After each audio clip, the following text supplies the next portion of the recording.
from ACDC, getting you pumped up for the ball game. Like to let you know we are live on our YouTube channel, so you can go there and get ready to watch that. Hopefully we won't see any blood.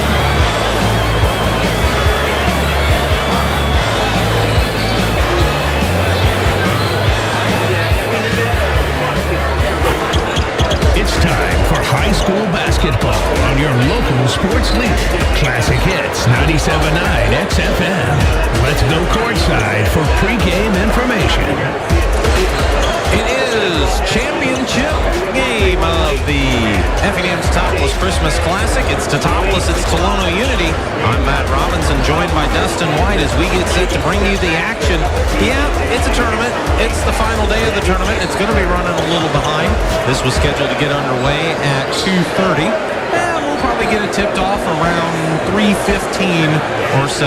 And that's just about right for the Effingham Teutopolis Christmas Classic because we've had such good competition throughout the entire tournament, but in particular today. This final day of games here at Effingham High School, I mean, every last game was competitive. That's the fact of the matter, and including the one that kind of got us pushed a little further behind. You know, St. Anthony going double overtime in the 5th place game.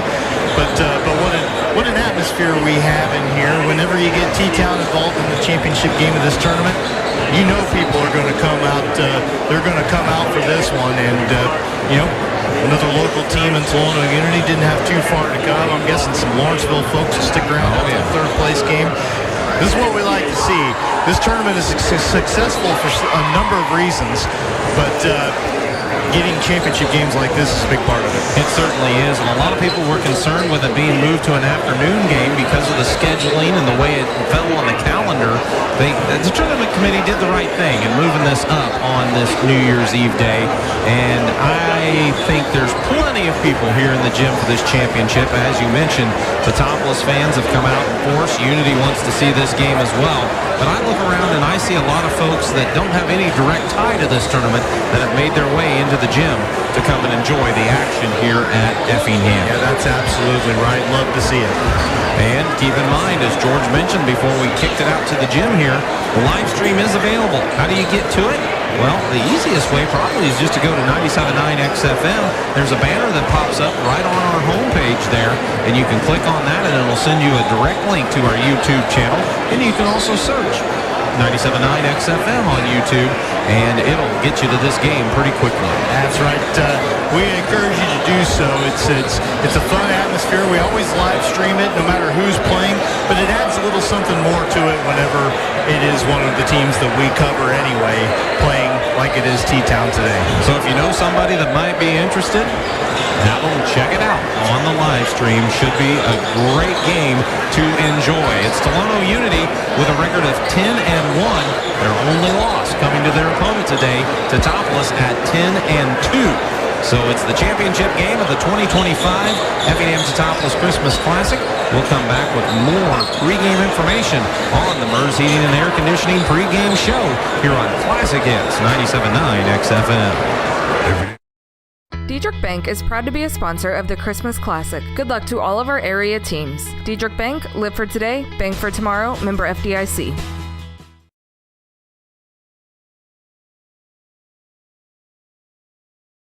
It's the Christmas Classic Championship game, and Tingley Insurance Company in downtown Effingham wishes players fast breaks, jump shots, and lots of rebounds. Tingley Insurance, a proud supporter of high school basketball. Cold outside? At McMahon Meats, we have a convenient drive-up window so you can stay in your warm car while we do the shopping. Call ahead at 217-813-6054. Good luck, area teams, in the tournament. Spring registration is underway at Lakeland College. Apply today and prepare for a career or gain a new skill. Flexible schedules with in-person and online classes. Lakeland College. Education that fits your life. Since 1937, Geckner Brothers Chrysler Dodge Jeep Ram has been proud to support local and area teams, and that continues with this year's Christmas Classic. Good luck, area teams, from the family at Geckner Brothers. Live streaming of the Christmas Classic Championship, presented by Premier Broadcasting, 97.9 XFM and KJ Country 102.3.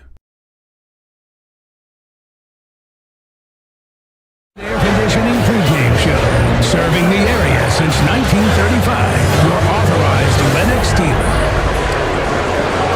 Effingham Teutopolis Christmas Classic basketball action coming up in about 5 minutes or so as we get set for Teutopolis and Tolono Unity to decide the championship of this 2025 edition. And what an edition of this tournament it's been. Let's go ahead and recap the scores from today's action. In the auxiliary gymnasium, in the 15th place game, it was a win for Central A&M. They defeated Charleston 51-48. And in the 13th place game, Dixon got the win over Pleasant Plains 48-36. Effingham picked up a win. They finished the tournament 2-2 as they defeated Newton in a good contest, 61-57. Dustin had the call of that, and Effingham came from behind to get that win. Down 11 at halftime, scored the first 13 points in the second half, got it all the way up to 10 points in the fourth quarter, survived a 9-0 Newton run, and got the win. A really big one for that Effingham team, I think. That was fun to see as there was activity in the main gym beginning at 8:30 this morning. It was Oregon defeating Belvedere 66-61. A good win there for Oregon. And St. Anthony with a fantastic win in the 5th and 6th place game. It was St. Anthony 55, Lutheran North 51 in double overtime. That's a big reason why this gym is behind schedule a little bit, but it was worth it. It was a fun win for Cody Rinker's club. They went 3-1 in this tournament. That's quite a feather in the cap for a Bulldogs team. Also here in the big gymnasium, the 3rd place game just wrapped up. Actually, the consolation was Mattoon defeating Brooks 81-69. And then the 3rd place game that just wrapped up saw Lawrenceville hold on for the win over Champaign Centennial. So Lawrenceville's only loss of the season came to Tolono Unity in the semifinals. Lawrenceville now picked up that 74-70 victory. And of course, that leads us to this championship game between Teutopolis and Tolono Unity. Well, you talked about T-Town being the only team to beat Tolono this year. That was early in the season, and Tolono fans will tell you we weren't 100% yet. We had guys that football season, and that's a big part of why we dropped the 6-point game. But T-Town's an awfully good team. T-Town's only lost a couple of times. Lawrenceville was one of them, and that was also early in the season at the Capital Classic in the championship game down in Lawrence County. And then to Bloomington Central Catholic. So a couple of clubs that play quality schedules. They're very, very talented and well-coached teams. And that's why this is such a fun matchup, because really, how are you going to pick between them? And I wouldn't Dean to try and tell you who's got the advantage or who I would pick to win. I just want to sit back and see me a good game. I think we're going to. The path to this championship game for Teutopolis, we talked about how competitive the tournament was throughout, but they won their first 2 games in running clock fashion as they defeated Pleasant Plains 57-27 and then defeated Oregon. By the way, Oregon came in with a 10-1 record into that game, and Teutopolis dismantled them 70-36. And we saw them come back and play better after that game in a couple of their other contests as well. And then Teutopolis, of course, won the overtime thriller last night in the semifinals over at J.H. Griffin Gymnasium, 76-74, as that was a fantastic game, and Teutopolis got the win there. Tolono Unity, they defeated Central A&M 80-49, then won in overtime against Belvedere in a quarterfinal matchup, 79-69, and then Tolono Unity also defeated Lawrenceville, as we mentioned, 70-58 to get them to this championship game. We're going to take a break. We'll be back with the starting lineups and get you set for action between the Tolono Unity Rockets and the Teutopolis Wooden Shoes on Classic Hits 97.9 XFM. VP Fire and Security wishes all the schools good luck at the tournament. Let us help keep your family safe and your business protected by providing a customized fire and security system. Play hard, stay safe. Get ready for tournament time. Teutopolis State Bank is proud to support local basketball and our hometown teams. With convenient locations in Effingham, Teutopolis, and Sigel, we're cheering with you every step of the way. Teutopolis State Bank, equal housing lender and member FDIC. Whether you're in the market to purchase a new or pre-owned vehicle, Northside Ford on North Keller Drive in Effingham will find a vehicle that works for you. Check out Northside Ford's selection of cars, trucks, and SUVs today. Tom Henderson State Farm Insurance helps people manage the risk of everyday life. recover from the unexpected, and help you realize your dreams. Contact Tom Henderson today. Good luck to all our area teams. From Air Evac 28 of Effingham, when seconds count, we're proud to stand with our community, committed to bringing life-saving emergency critical care transport to rural Americans. Stay safe and play hard. Life's little moments just got sweeter with cashback checking from Washington Savings Bank. Earn cash back on everyday debit card purchases because treating yourself or your loved ones should be easy.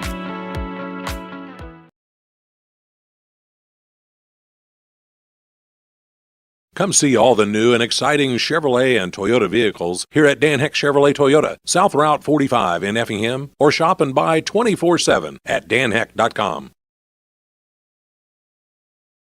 For over 30 years, SPS has been providing care to the surrounding area. Specializing in around-the-clock and hourly care, we focus on in-home and nursing home care. Call Mitchell. Back at the big gym at Effingham High School, and we need the big gym for this one as it's not quite to capacity, but it's awfully close. There's a space for you if you're still headed over to Effingham. You can slide in and enjoy this championship matchup between Teutopolis and Tolono Unity. Now, if you just can't get here, you can still watch it on our live stream. Go to 979xfm.com and click on the link there, or go to YouTube and search 979XFM, and the Christmas Classic live stream will pop up for you, courtesy of Caleb and Liz. They are over there working the system.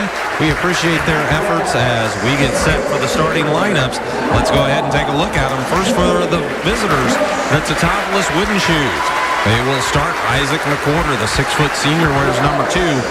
He has 22 tournament points, and he's averaging 7.3 points a game. He'll be joined at the guard spot by Joey Probst. The 6-foot senior wears number 5. He has 20 tournament points, a lot of big points for Teutopolis in particular last night. He's averaging just over 5.5 points a game. Gavin Beaning, the 6'3 senior out of forward, number 23. He has 19 tournament points and averages just under 4 points a contest. Joined out there by Gavin Addis, the 6'3 senior, wears number 30. 34 tournament points and 8.2 points a game. And Landon Taylor, the leading scorer on the season and in the tournament for the Shoes. He's averaging 10.5 points a contest, actually 10.7, and has scored 48 tournament points for the 6'4 senior that patrols the paint for the Wooden Shoes. On the other side of the ledger, to the Tolono Unity Rockets, coached by Matt Franks. They are 10-1 on the season. They will start at a guard, the Hendry twins, Braden and Tyler, both 5'10 seniors. Braden number 5, Tyler number 11. Tyler has 38 tournament points, while Braden has 19 tournament points. Braden has a mustache, Tyler does not. That's how you tell them apart, buddy. That might help. Trey Hogard at another guard spot. He's a 6'1 senior, number 12. He has 31 tournament points, and their leading scorer in the tournament is 6'5 senior, number 30, Colton Langendorf. He is at 59 tournament points through the first 3 games, and he'll be joined inside as well by Dane Eisenmenger. Eisenmenger, a 6'5 senior, wears number 33. He has 41 tournament points as well for this Tolono Unity Rockets club that's 10-1 on the campaign. The thing that strikes you about watching this Unity team play is just how physically well put together all of these kids are. They're a difficult matchup on both ends of the floor because, you know, they do a lot of the things that T-Town does well, which is to just be stronger than the other team. That's why I'm looking forward to this one, and we're just about ready to go. 2 great teams on the court, and a third great team is the officials. Dan Held, your lead official. Aaron Lane, joined by Kurt Cuffle, will handle the whistles in this one. They do a lot of big games around the state. Dan Held's toss is up. It's won by the Shoes and handled by Addis. He leaves it with Krups down of a quarter as they cross the timeline and set things up against the Unity Rockets man-to-man. Addis, top of the key, drives the right side, cut off on the block, sends it out to Krups. Krups works the left side of the lane, double team, stays strong with it, got rid of it to Taylor, and they swing it around the perimeter to Gavin Beaning. Beaning back out top, now over to Taylor. Taylor on the right side, leaves it with Beaning. Beaning takes it to the top of the key, now hands it to Addis. Shot clock becoming a factor. They look to Taylor on the block. He works, he squirms, he turns. Jumper rattles around, no good on the turnaround jumper from about 8, and Tolono Unity grabs the rebound. Braden Henry crosses the timeline. Skips it over to Langendorf. Back out top to Henry. Braden wanted to go inside. Teutopolis knocked it loose, but it goes to the corner. Picked up by Langendorf. He fires the three. It's no good. Rebound McWhorter. Got it to Prups. Prups to the free throw line on the wing to Addis, and they swing it back out top. McWhorter to Prups to Addis. Back to McWhorter, top of the key. Taylor comes out top. Passes it over in the corner to Joey Probst. He works around a defender, got into the lane, left his little runner from 5 short, though, and the rebound's claimed by the Rockets. Got to the rim, pretty good move to the basket, just couldn't quite finish it for Joey Probst. 6:35 on the clock. The ball got knocked in the backcourt where it's recovered by Eisenmenger. He leaves it on the right side to Tyler Henry. He goes to the baseline, flips it back out top. Langendorf from the left wing gets it to the right, or from the right wing, got it to the left wing with a left-handed drive. It's Trey Hogard. He got cut off, put up a shot anyway. It left well short, and T-Town cleared the rebound.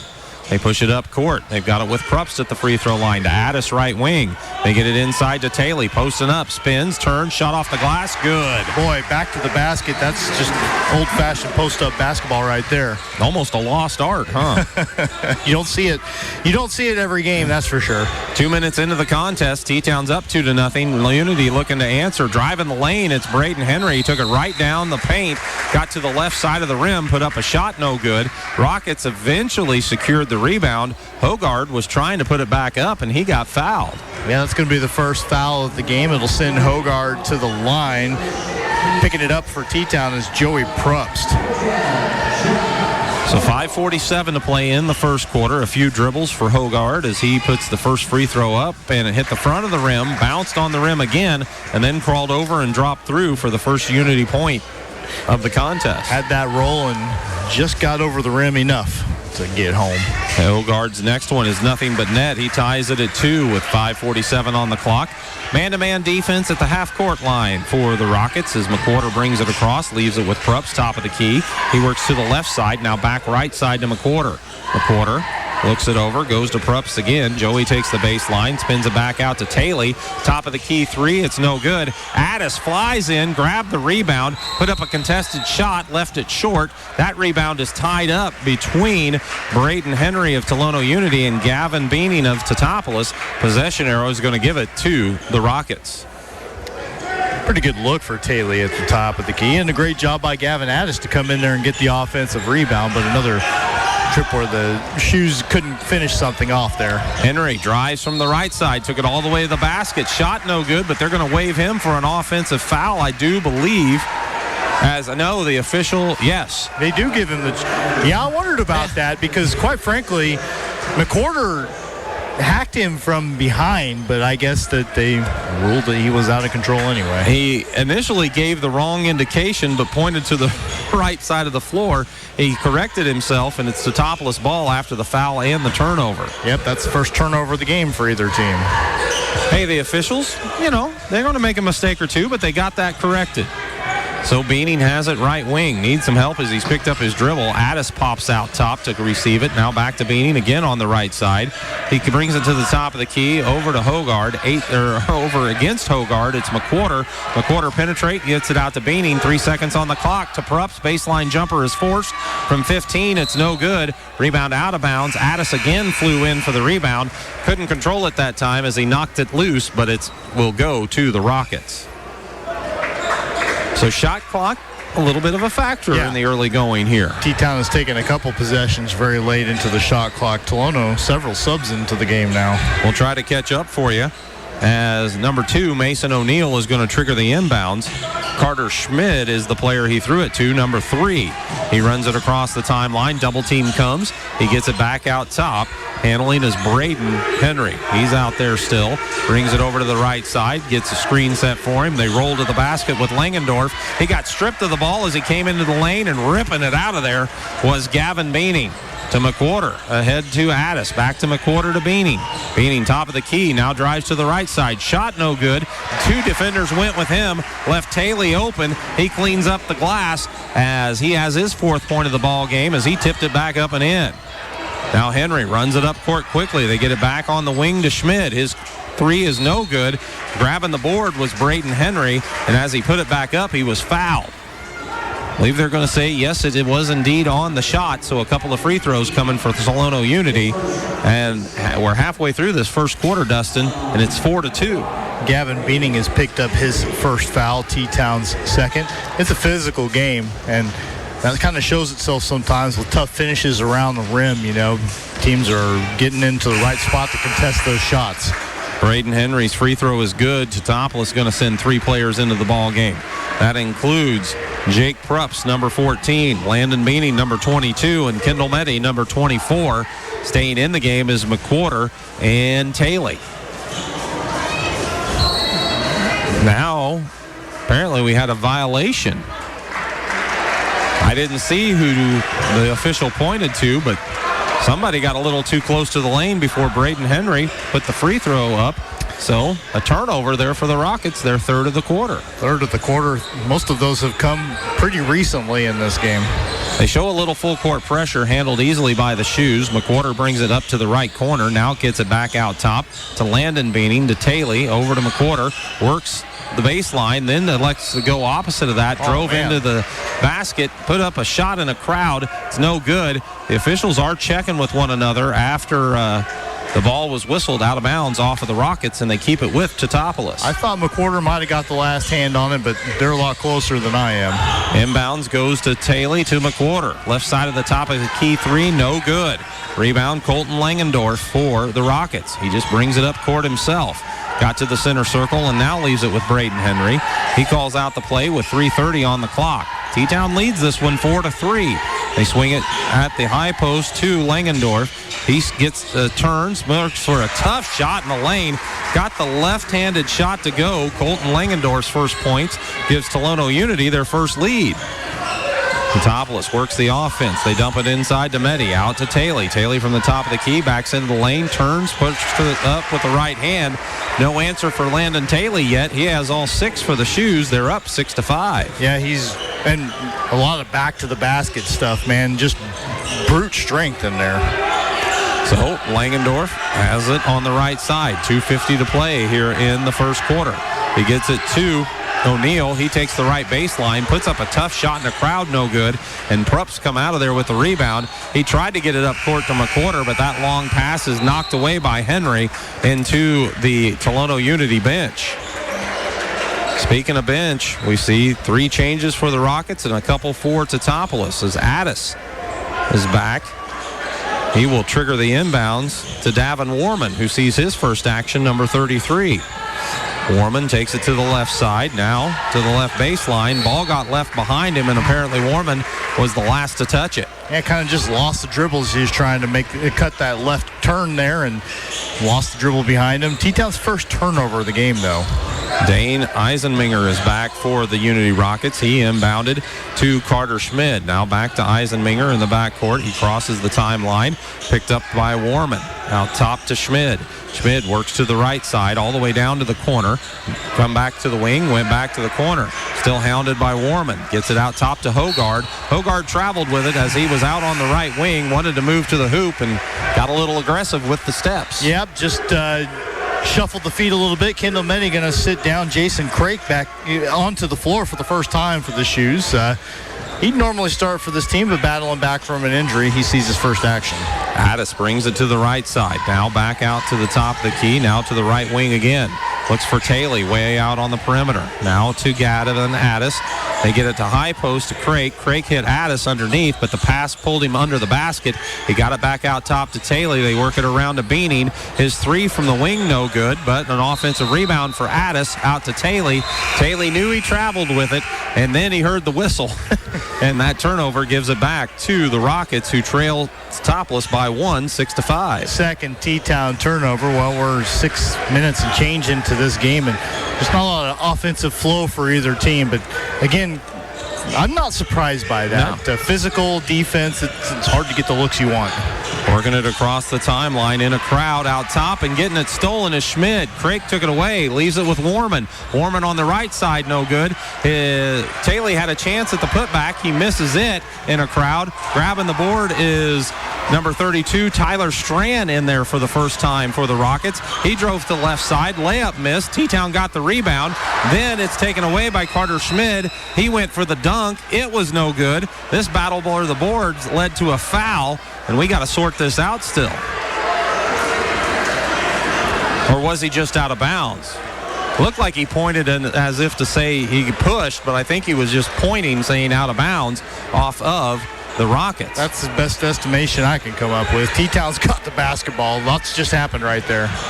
Oh, Joey Prupp's the hesitation move. He kind of deked out both defenders and then was left wide open on the left side. He took it to the basket and scores. So Teutopolis up 8-5. Out top, a three is on the way for Eisenminger. It's no good. Rebound, Landon Taylor. 50 seconds to play in the quarter. Probst is running it up court. Got into the lane. Saw a lot of Rockets, so he gets it out top to Taylor, to Addis right side. Back to Taylor. Now Craik. He's at the elbow extended of the free throw line. Hands it off to Joey Probst. Open for a three. It rims out. No good. Rebound grabbed out of there by Tyler Stryan as S-T-Y-A-N. Styan. Grabs the board, cleared it up to Tyler Henry. Tyler Henry back out to Eisenminger. He has it on the right wing, 17 seconds on the clock. Looked underneath to Stryan, and he finally corralled it under the basket, sends it on the wing to Henry. Had to launch to avoid a shot clock violation. Ooh. Rebound out on the wing, they say was tied up, even though Warman was taking it up the court. That was a quick whistle on a jump ball, and that'll give it to Unity with 8.5 seconds to play.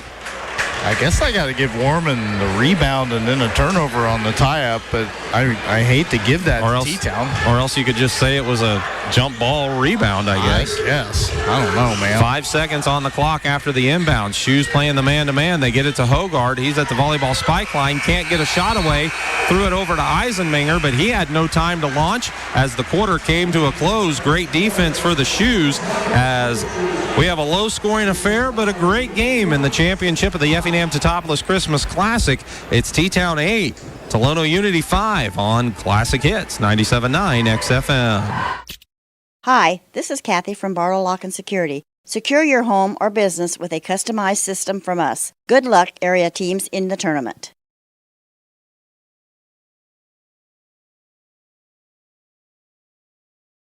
Live streaming of the Christmas Classic Championship presented by Premier Broadcasting, 97.9 XFM and KJ Country 102.3. Diedrich Bank is proud to be a sponsor of the Christmas Classic. Good luck to all of our area teams. Diedrich Bank, live for today, bank for tomorrow, member FDIC.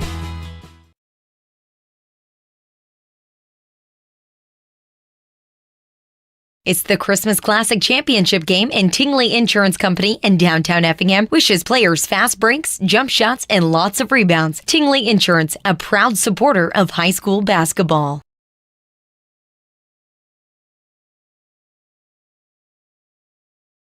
Wooden Shoes lead in a low-scoring affair, 8-5 after one quarter. And not real good shooting percentages in that first quarter. Unity 1 for 10 from the field, 3 out of 3 at the free throw line, 0 for 4 on its three-pointers. T-Town 4 of 16 from the field, didn't shoot a free throw, also 0 for 4 beyond the arc. 11-9 the Shoes rebounding edge, 5 Unity turnovers to T-Town's 3. Kendall Meddy takes the pass on the wing, gets it high post to Probst. Probst is back to the basket, got it out top to Taylor. They swing it to Gavin Beaning. Back out to Taylor, now to Meddy again. He puts it on the floor, now picks it up, has it at the top of the key. Ooh, dangerous pass, and it is picked off. Braden Henry gets the steal, brings it up the right side, forces up a shot against Beaning. It hangs on the rim for a while and comes down, no good. Beaning grabbed the rebound, but he tripped over Henry behind him, so he had to let it go to avoid a travel. Picked up by the Rockets. They drive the lane, lose the handle, and it's out of bounds to T-Town. Tolono feeling like they got fouled on the way to the rim there as Henry came away with that loose ball, but T-Town just bodies all over the place there. T-Town felt like Beaning got tripped and fouled. Yep. So T-Town has it at the end of the day. They brought it across the timeline to McWhorter inside. That's Beaning posting up on a couple. Looks to Joey Probst in the corner. His three is well short.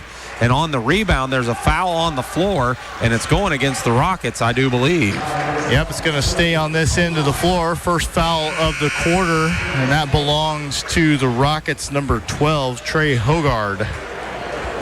So Landon Beaning will check out of the ball game. Back in is Gavin Addis. 7:12 on the third quarter clock. Probst is looking to trigger the inbounds as he waits for somebody to get open. It's going to be Addis in the corner. He brings it with a left-hand dribble into the lane. Now kicks it back to the right corner to Probst. He makes the same move into the paint. Now goes the opposite corner to McWhorter. Back to Probst on the wing. He drives in the paint.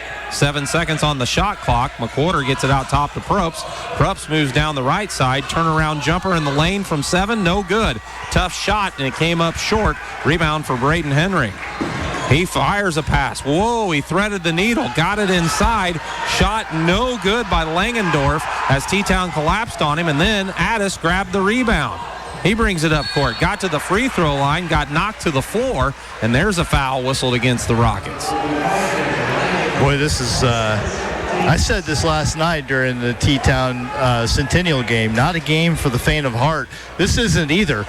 A little bit different scoring pace to it, but the same thing. Boy, these teams are getting after it. Probst can't find anywhere to go. Now gets it to Addis as he inbounds from the baseline just ahead of a 5-second call. Addis works out of the left corner, brings it to the top of the key. They go to McWhorter right wing into Taylor. Taylor's working against the big man Langendorf. Hooks a shot up from about 6 feet in the lane. It's no good. Hogard grabs the rebound. 6:17 on the second quarter clock. Still 8-5. As Braden Henry takes it to the right side, got all the way down to the corner, and we've got a blocking foul whistled against McWhorter as there's kind of a Bronx cheer from the Unity Rockets thinking they finally got a call going their way. Yeah. I mean, it was a foul on McWhorter, but that's the thing that you watch people who play T-Town over the years. There's always the complaining, always feeling like they're getting fouled and it's not getting called. But that's just because they are just a stout defensive team. They tend to beat you to the spot, and they play defense with their hips, as Jeff Tunn and I were talking about earlier today. Meddy comes into the ball game as they work a little pick. They get it to Langendorf as he cut back door. They worked it out to the wing off the inbounds, and then Langendorf, who had set the screen, rolled to the basket, drew a crowd in the lane, and the first shot was no good. Got his rebound, tried to put the next one up, and T-Town fouled him to prevent that easy opportunity. Gavin Addis going to be the guilty party this time around, so he's got a foul. 2 team fouls for the Shoes, 2 team fouls for each club. Langendorf with his third point of the ball game as the 6'5 senior puts the left-handed free throw up and in. Unity still has just 1 field goal in this game. Most of their damage done at the free throw line. That free throw hits off the back iron. Good job by Kendall Meddy to reach back, tap it forward where he knew he had teammates, and Addis secured it. Nice. Now McWhorter takes a screen at the top of the key, rolls into the lane, left it underneath with Taylor, and Taylor's able to reverse lay it up and in. T-Town's ahead by 4, 10-6. Now at the timeline, T-Town applies the pressure, but Tyler Henry got rid of it to Hogard. Hogard looked inside, making a catch in a crowd was the Unity Rockets, and getting fouled inside was Dane Eisenminger, and he goes to the free throw line. Isaac McWhorter going to be the first person in this game to pick up a second personal foul. It's T-Town's third. He's probably going to be getting subbed out. There's 4 kids waiting at the scorer's table, 3 of them in white jerseys. Jake Probst will come in after the first free throw for the Shoes, as it's put up by, or for the Rockets rather, it's put up by Eisenminger. It's no good. Probst replaces McWhorter as Hogard has a seat. So does Tyler Henry and Colton Langendorf. Back in is Mason O'Neill. Also on the court is Tyler Stein, as this free throw rattles in for Eisenminger. He has his first point of the game, and it's now 10-7. T-Town still trying to get it across the timeline. There's the pressure and a poke away and a steal. Henry got it. Now Henry works around, and T-Town gets back. He thought he was going to get around a man at the top of the key. It didn't happen. Second turnover for the Shoes this quarter, as out top, Eisenminger brings it into the lane. Now leaves it on the side to Stein. He brings it over to O'Neill. O'Neill leaves it with Schmid. Schmid out top to Braden Henry. Back on the side, they go to Eisenminger. He left it with Schmidt. Smith lost control, picks it up in the corner, though. He got rid of it. The shot clock. 2 seconds on the shot clock, and a timeout was granted to the Tolono Unity Rockets with 4:59 to play in the second quarter. We had a couple of whistles at the same time, but Kurt Kuffel says it's a 30-second timeout, so we'll take one as well. Unity trails Teutopolis 10-7 in the championship game of the Effingham Teutopolis Christmas Classic on 97.9 XFM. Whether you're in the market to purchase a new or pre-owned vehicle, Northside Ford on North Keller Drive in Effingham will find a vehicle that works for you. Check out Northside Ford's selection of cars, trucks, and SUVs today. Tom Henderson State Farm Insurance helps people manage the risk of everyday life, recover from the unexpected, and help you realize your dreams. Contact Tom Henderson today.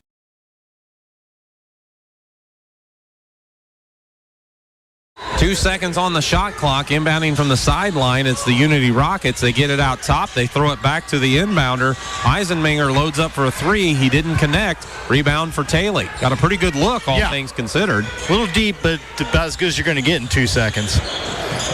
Jake Prups hands it off to Joey Prups. He takes it to the right side, hesitates, gets towards the basket underneath, turns, squirms, step through, put up a shot, left it pinned under the basket.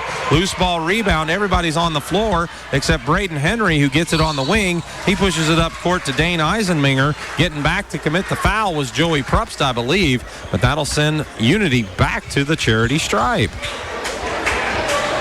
Boy, I thought Joey Prups did a great job to get to the rim. I might have just gone straight up there. I don't know that the defense was necessarily allowing that, but the look he ended up getting was considerably tougher, and then he picks up his second foul on the other end of the floor.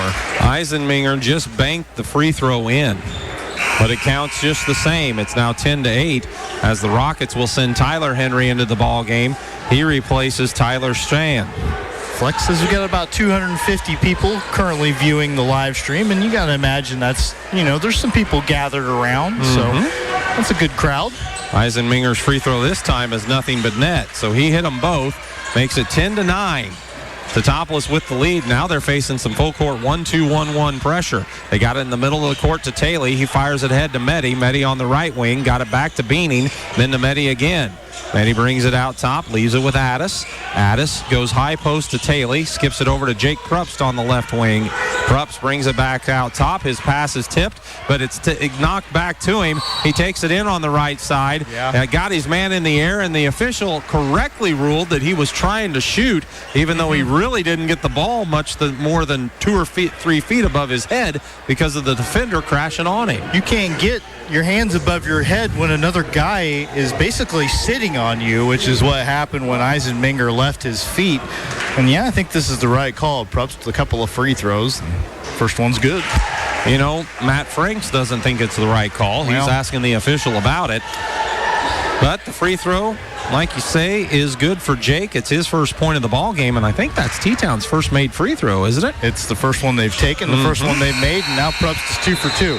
And Franks, he and Chet Reeder are very similar coaches. Boy, they get their steps in on the sideline. They are active, involved coaches, and they need to change the shirts when it's all said and done. Hey, guess what? T-Town subbed after the made free throw, allowing him to set up some pressure. In backcourt, though, it's Schmidt handling against Taylor. Got across the timeline where he needs some help as he's picked up his dribble.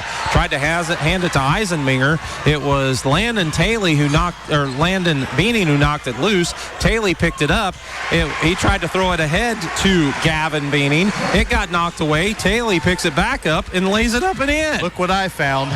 So now it's 14-9 in favor of T-Town. The Rockets run it up court. They got O'Neal open in the corner for 3. He missed it. Taylor grabbed the rebound. Great outlet ahead to Beaning. He drives the basket and he lays it up and in. That time it was Landon Beaning who got the 2 points, and he'll head to the free throw line. I'm going to go ahead and give Landon Taylor an assist on that. Normally It takes a lot for a full court pass to get that from me, but he set that up perfectly. A great lead to the basket, and Beaning a fantastic finish, taking the contact. The foul goes against Mason O'Neal, his first. You know, these coaches aren't doing me any favors by playing these twin brothers, a set on each team at the same time, but we'll deal with it. As Landon Beaning got the free throw to rattle around and drop, and hey, T-Town subs after the made free throw. It's Davin Warman coming in, and Gavin Beaning will have a seat. And shoes are up by 8 now, and the way this game has gone, 8 points is an awful lot. T-Town drops back defensively as Kendall Meddy came in for Landon Taylor there as well. Out top with it is Tyler Henry. T-Town switched to a zone. It's a 2-3 look. They're up 17-9. Want to give the Rockets something else to think about. They got it short corner to Hogard. He swings it around the perimeter. Driving is Eisenminger. He's double teamed on the baseline. He tried to force his way through it, and the official said that's too much aggression there. He's called for the offensive foul. Yeah, listen, he got trapped and just kind of swung his elbows and shoulders around to see if he could generate some contact and buy a call out of no man's land, and I think it was the right call to give him the foul. He's not too happy about it. He's got 2. That was 5 team fouls for Unity, but it's offensive fouls, so no shots for T-Town. Out top with Meddy. Under 3 minutes to play in the half. They go to Warman. Warman wanted to get it inside to Landon Beaning. They miscommunicate, and the pass sails out of bounds. 4 turnovers for the Shoes. That was Tolono's 3rd turnover. You'd like to take advantage of that, though. Boy, just keep that momentum swinging in your direction. T-Town leads 17-9. The 8-point advantage is the biggest for the Shoes today. There's a pass up court, and Kendall Meddy knocked it loose. Boy, it sure looked like for all the world that he knocked it off of Langendorf, but the official had a good angle, and he said it was out of bounds off of the Shoes. Oh, okay, out of bounds. I was going to say they didn't call a foul there. Okay. No. So they work it across the timeline to Tyler Henry. They get it inside the lane, and there's a hook and a hold whistled against Tyler Stan, who's out there after the dead ball. And, boy, he committed a quick foul, and there's another turnover. Yep, another turnover, another offensive foul. So, again, while Unity's over the limit, neither one of those leads to shots. T-Town's in the bonus for 2 minutes and 40 seconds more before halftime. Jake Prups crosses the timeline, leaves it with Addis to Meddy. Meddy's way out on the left wing, got it to Taylor on the right side of the top of the key. Now to Addis. Addis from the top of the key, again to Taylor right side. Looks inside, nothing doing, brings it over to Jake Prups. Prups over to Meddy. Meddy, one dribble to the top of the key, backdoor cut. It's Prups. He got the catch, good pass, got the shot up, and got fouled from behind. Boy, that's a great feed from Kendall Meddy, and there was not much space to sneak that pass into the cutter, and he put it right where he needed to. Kendall Meddy is called over to the bench to have a word with Coach Reeder as Jake Prups puts the free throw up, and probably one of those words is going to be great pass, but here's what else I need. Braden Henry picked up his first foul on that play as Jake Prups makes another free throw. So, substitution as Tyler Strand checks out. I believe Eisenminger came back. Yep. And Jake Prups takes a few dribbles, puts this shot up. It rattles around, pops out, no good. T-Town taps the ball. It's still loose. Finally, Hogard claims it. He brings it up court for the Rockets. Looks in the corner to Tyler Henry. Drove baseline. Somehow got it inside to Langendorf. He's triple teamed in the lane. The ball got knocked loose, and he was in there for a while, and it is going to be a 3-second call. Boy, that's something you don't see very often. But the Shoes did a great job. 2 men trapped him, stayed straight up, so he had nowhere to go, and they just continued to stay straight up. Didn't gamble, didn't reach, and he was in there for a long time. So it's 18-9 with 2 minutes to play in the second quarter. Teutopolis will have the ball, and again a chance to extend their lead. Oh, pass, a little bit lazy, got knocked loose, and there's a steal. Nice pass. Taken by Tolono Unity, and driving up court, it was Braden Henry who got it to his twin brother Tyler Henry, who laid it up and in as he was fouled. Boy, Braden Henry just came flying into the lane, and at the last second just sort of underhand flipped a pass, kind of like a shovel pass to his brother across the right side of the lane. Got the foul to go against Gavin Beaning, his second. Free throw off the heel of the rim, no good. Addis, the rebound.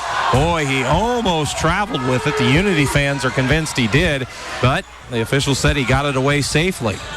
Now he gets it back. as the Shoes are across the timeline. On the right wing, brought it to the top of the key. Double team comes. They go for a backdoor cutter. That's closed down. The ball got knocked loose, but it's recovered by Taylor. He went to Jake Probst, and with 1:32 on the clock, Coach Reeder's going to use a 30-second timeout to settle this trip down. It's Teutopolis 18, Tolono Unity 11. You're listening to the championship game of the Effingham Teutopolis Christmas Classic on KJ Country 102.3. Good luck to all our area teams. From Air Evac 28 of Effingham, when seconds count, we're proud to stand with our community, committed to bringing life-saving emergency critical care transport to rural Americans. Stay safe and play hard. Life's little moments just got sweeter with cashback checking from Washington Savings Bank.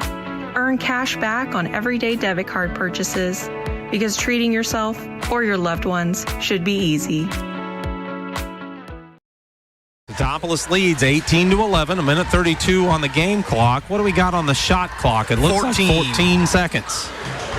Gavin Addis will trigger the inbounds. Finds Taylor in the corner, hands it back to Addis. Addis circles it out top to Jake Probst. To Addis, right wing. Covered up quickly by Hogard. Gets it to the block to Taylor. He steps back. Wanted to get it inside to Probst.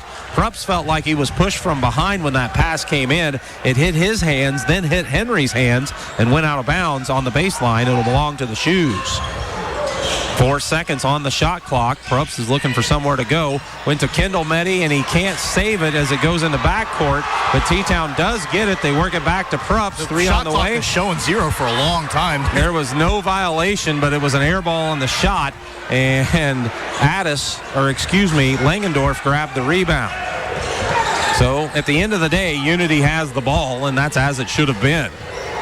Henry brings it to the center circle, now takes it to the left wing, wanted to get it inside to Langendorf. Langendorf was trying to post up. I think Henry thought he was going to come to the corner, and the pass is out of bounds for the 6th turnover for the Rockets here in the second quarter. That first inbound play that T-Town ran down there with 14 seconds on the shot clock, I'm pretty sure it was to set up an open look for Gavin Addis, the set that they ran to get him a three-pointer, but Unity did a good job of covering that up, and they just really didn't have the look they wanted. Now they get a couple of more subs in. Got a minute left to play here. McWhorter will handle the ball as Isaac's back on the court for the Shoes. Got it across the timeline. Now looks to the left side to Landon Taylor. He bounces it out top to Landon Beanie. Beanie leaves it with Joey Probst on the left side of the top of the key. Now to Addis, right side of the top of the key. 37 seconds on the clock, 15 seconds on the shot clock as McWhorter handles out top. Leaves it with Taylor. Now to Beanie, now to Probst. 8 seconds on the shot clock as now he tries to go in motion, and we're going to have an offensive foul, an illegal screen set there by Taylor. His first turnover for the Shoes. They're up to a half dozen here in the quarter. Kendall Meddy comes in, as does Jake Probst. McWhorter has a seat. Joey Probst has a seat as well. No shot clock with 25.8 seconds remaining in the second quarter. Unity could take the last shot if they choose, but they're not going to have that opportunity. Well, they might. As the ball was knocked loose by Braden Henry as he was double-teamed. I thought Meddy was going to be able to come up with it. He went to the floor, but just couldn't get it under control. Shoes did a good job of working around that Langendorf screen out top and still getting a hand on the basketball and creating some havoc anyway. So it'll be Tyler Henry taking the inbounds. They set up in a 1-4 along and just open it up for him to drive inside, but recovering as Addis to knock it away. Rebound picked up by Teutopolis, and Landon Beaning. He fed Jake Probst, but standing in front and taking a charge was Braden Henry. What a clever play by the senior from the Unity Rockets as he saw the pass coming to Probst and just stood his ground and took the hit. A lot of offensive fouls happening in this second quarter. That's the first foul of the game for Jake Probst. Down to 4.3 seconds now. Inbounding from the sideline. They get it out top to Langendorf. Stepped around his man, drives for the left-handed layup, and he got it as the clock will expire. Kendall Meddy is frustrated because he's the one who let him get by. It was a good move by Colton Langendorf as he took it to the basket for his 5th point. And it's a low-scoring championship game, but it doesn't mean it's not entertaining. Great defense being played by both of these quality clubs as Teutopolis takes the lead into the locker room, 18-13. You're listening and maybe watching the championship game of the Effingham Teutopolis Christmas Classic here on Classic Hits 97.9 XFM. Come see all the new and exciting Chevrolet and Toyota vehicles here at Dan Heck Chevrolet Toyota, South Route 45 in Effingham, or shop and buy 24/7 at danheck.com. For over 30 years, SPS has been providing care to the surrounding area. Specializing in around-the-clock and hourly care, we focus on in-home and nursing home care. Call Mitchell or Sherry today at 217-690-3240. Hi, this is Kathy from Barlow Lock and Security. Secure your home or business with a customized system from us. Good luck, area teams, in the tournament.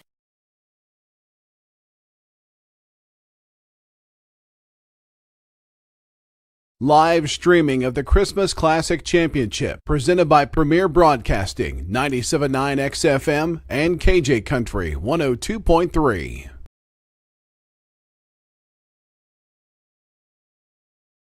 Diedrich Bank is proud to be a sponsor of the Christmas Classic. Good luck to all of our area teams. Diedrich Bank, live for today, bank for tomorrow, member FDIC.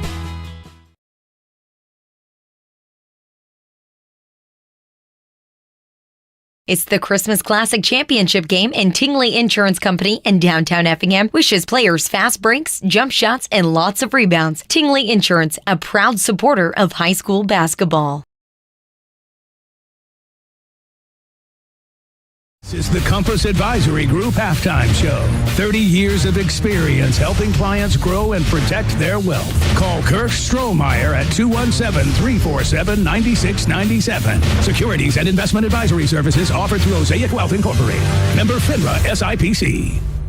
Certainly appreciate the Compass Advisory Group sponsoring the halftime show, as here at the half of the Effingham Teutopolis Christmas Classic Championship game, it's the Teutopolis Wooden Shoes 18 and the Tolono Unity Rockets 13. We've seen a lot of high-scoring games in this tournament. This one, not that way. Good defense by both of these clubs have prevented each other from getting good opportunities, and it seems like when they do get an opportunity, they probably still feel rushed, and that leads to the poor shooting percentages that I'm sure Dustin is going to tell us about here at the half in just a moment. I want to thank everybody for helping out with the broadcast throughout this week. Jeff Tunn, Mason Robinson, Greg Sapp, along with Dustin and I on the air back at the studios. Boy, everybody's been involved, from Caleb to Gail to Flex, BD, all running the board. Liz might have had a game in there too, and Liz is now helping over with the video broadcast. That's right, we are live streaming this championship game. Check it out at classichits979xfm.com. Click on the banner and that'll lead you right to our YouTube page, or search it on YouTube, 97.9 XFM. Here at the half, 18-13, Dustin has your numbers. Yeah, Unity shot just 15.7% in that first half, 3 of 19 from the field, 8 out of 10 from the free throw line, 0 for 6 on its three-pointers. The Shoes a little better, but not great as far as shooting percentage goes. 7 of 24 from the floor. That's 29.1%. T-Town also shot 80% from the free throw line, but had half as many opportunities. They were 4 for 5. Shoes also 0 for 6 from beyond the arc, which means that we have not had a made three-pointer in 12 tries in this game between the two teams. Rebounding favors the Shoes ever so slightly, 18-16 by my count, and quite a few turnovers in that first half, especially in the second quarter. Unity checks in at halftime with 11 turnovers, while the Shoes had 10. Individually, I can tell you that Tolono Unity didn't have anybody score more than 5 points in that first half. Colton Langendorf, with that layup just at the end of the second quarter, got himself up to 5 points on 2 of 5 shooting, 1 for 2 at the free throw line with 3 rebounds.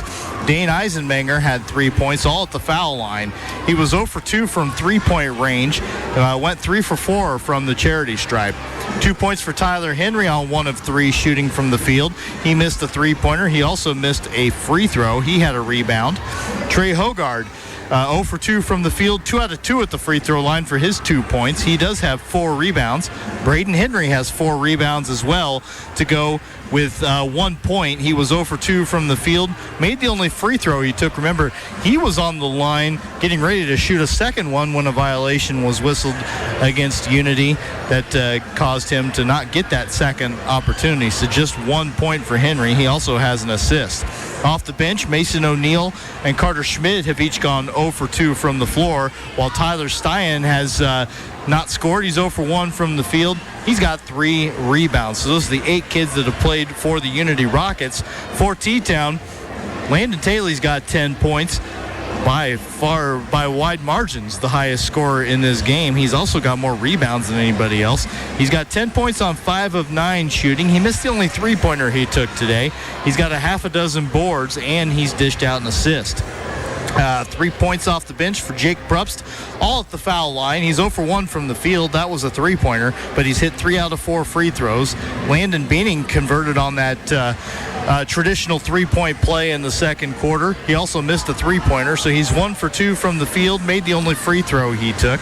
As far as T-Town's going back to their starters, Isaac McWhorter hasn't scored yet, 0 for 2 from the field, including a missed three-pointer. He's got a rebound and an assist. Joey Prupst's got 2 points on 1 of 7 shooting, missed a couple of three-pointers. Gavin Beaning 0 for 1 from the floor with a rebound. Gavin Addis still hasn't scored as well. He's 0 for 1 from the floor, but he's got 5 rebounds.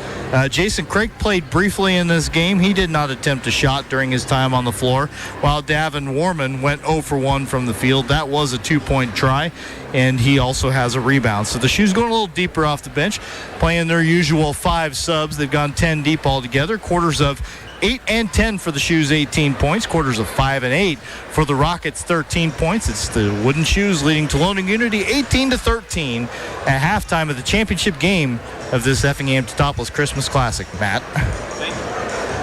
Thank you, Dustin. Appreciate that. We'll take a 90-second break and come back with the second half here from the Effingham Teutopolis Christmas Classic on Classic Hits 97.9 XFM. Cold outside? At McMahon Meats, we have a convenient drive-up window so you can stay in your warm car while we do the shopping. Call ahead at 217-813-6054. Good luck, area teams, in the tournament. Spring registration is underway at Lakeland College. Apply today and prepare for a career or gain a new skill. Flexible schedules with in-person and online classes. Lakeland College. Education that fits your life. Since 1937, Geckner Brothers Chrysler Dodge Jeep Ram has been proud to support local and area teams, and that continues with this year's Christmas Classic. Good luck, area teams, from the family at Geckner Brothers. Live streaming of the Christmas Classic Championship, presented by Premier Broadcasting, 97.9 XFM and KJ Country 102.3.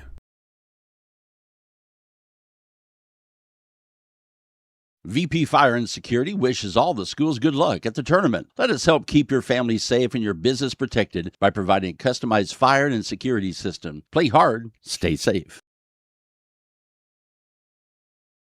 Get ready for tournament time. Teutopolis State Bank is proud to support local basketball and our hometown teams. With convenient locations in Effingham, Teutopolis, and Sigel, we're cheering with you every step of the way. Teutopolis State Bank, equal housing lender and member FDIC. We welcome you back to the Effingham Teutopolis Christmas Classic, where it's 18-13 in favor of the Shoes here at halftime. Yes, it's a low-scoring affair, and that's because of the good defense that's been applied by both of these teams. And Dustin, that's also led to the shot clock being more of a factor probably in this game than any other of the tournament that I can recall. Yeah.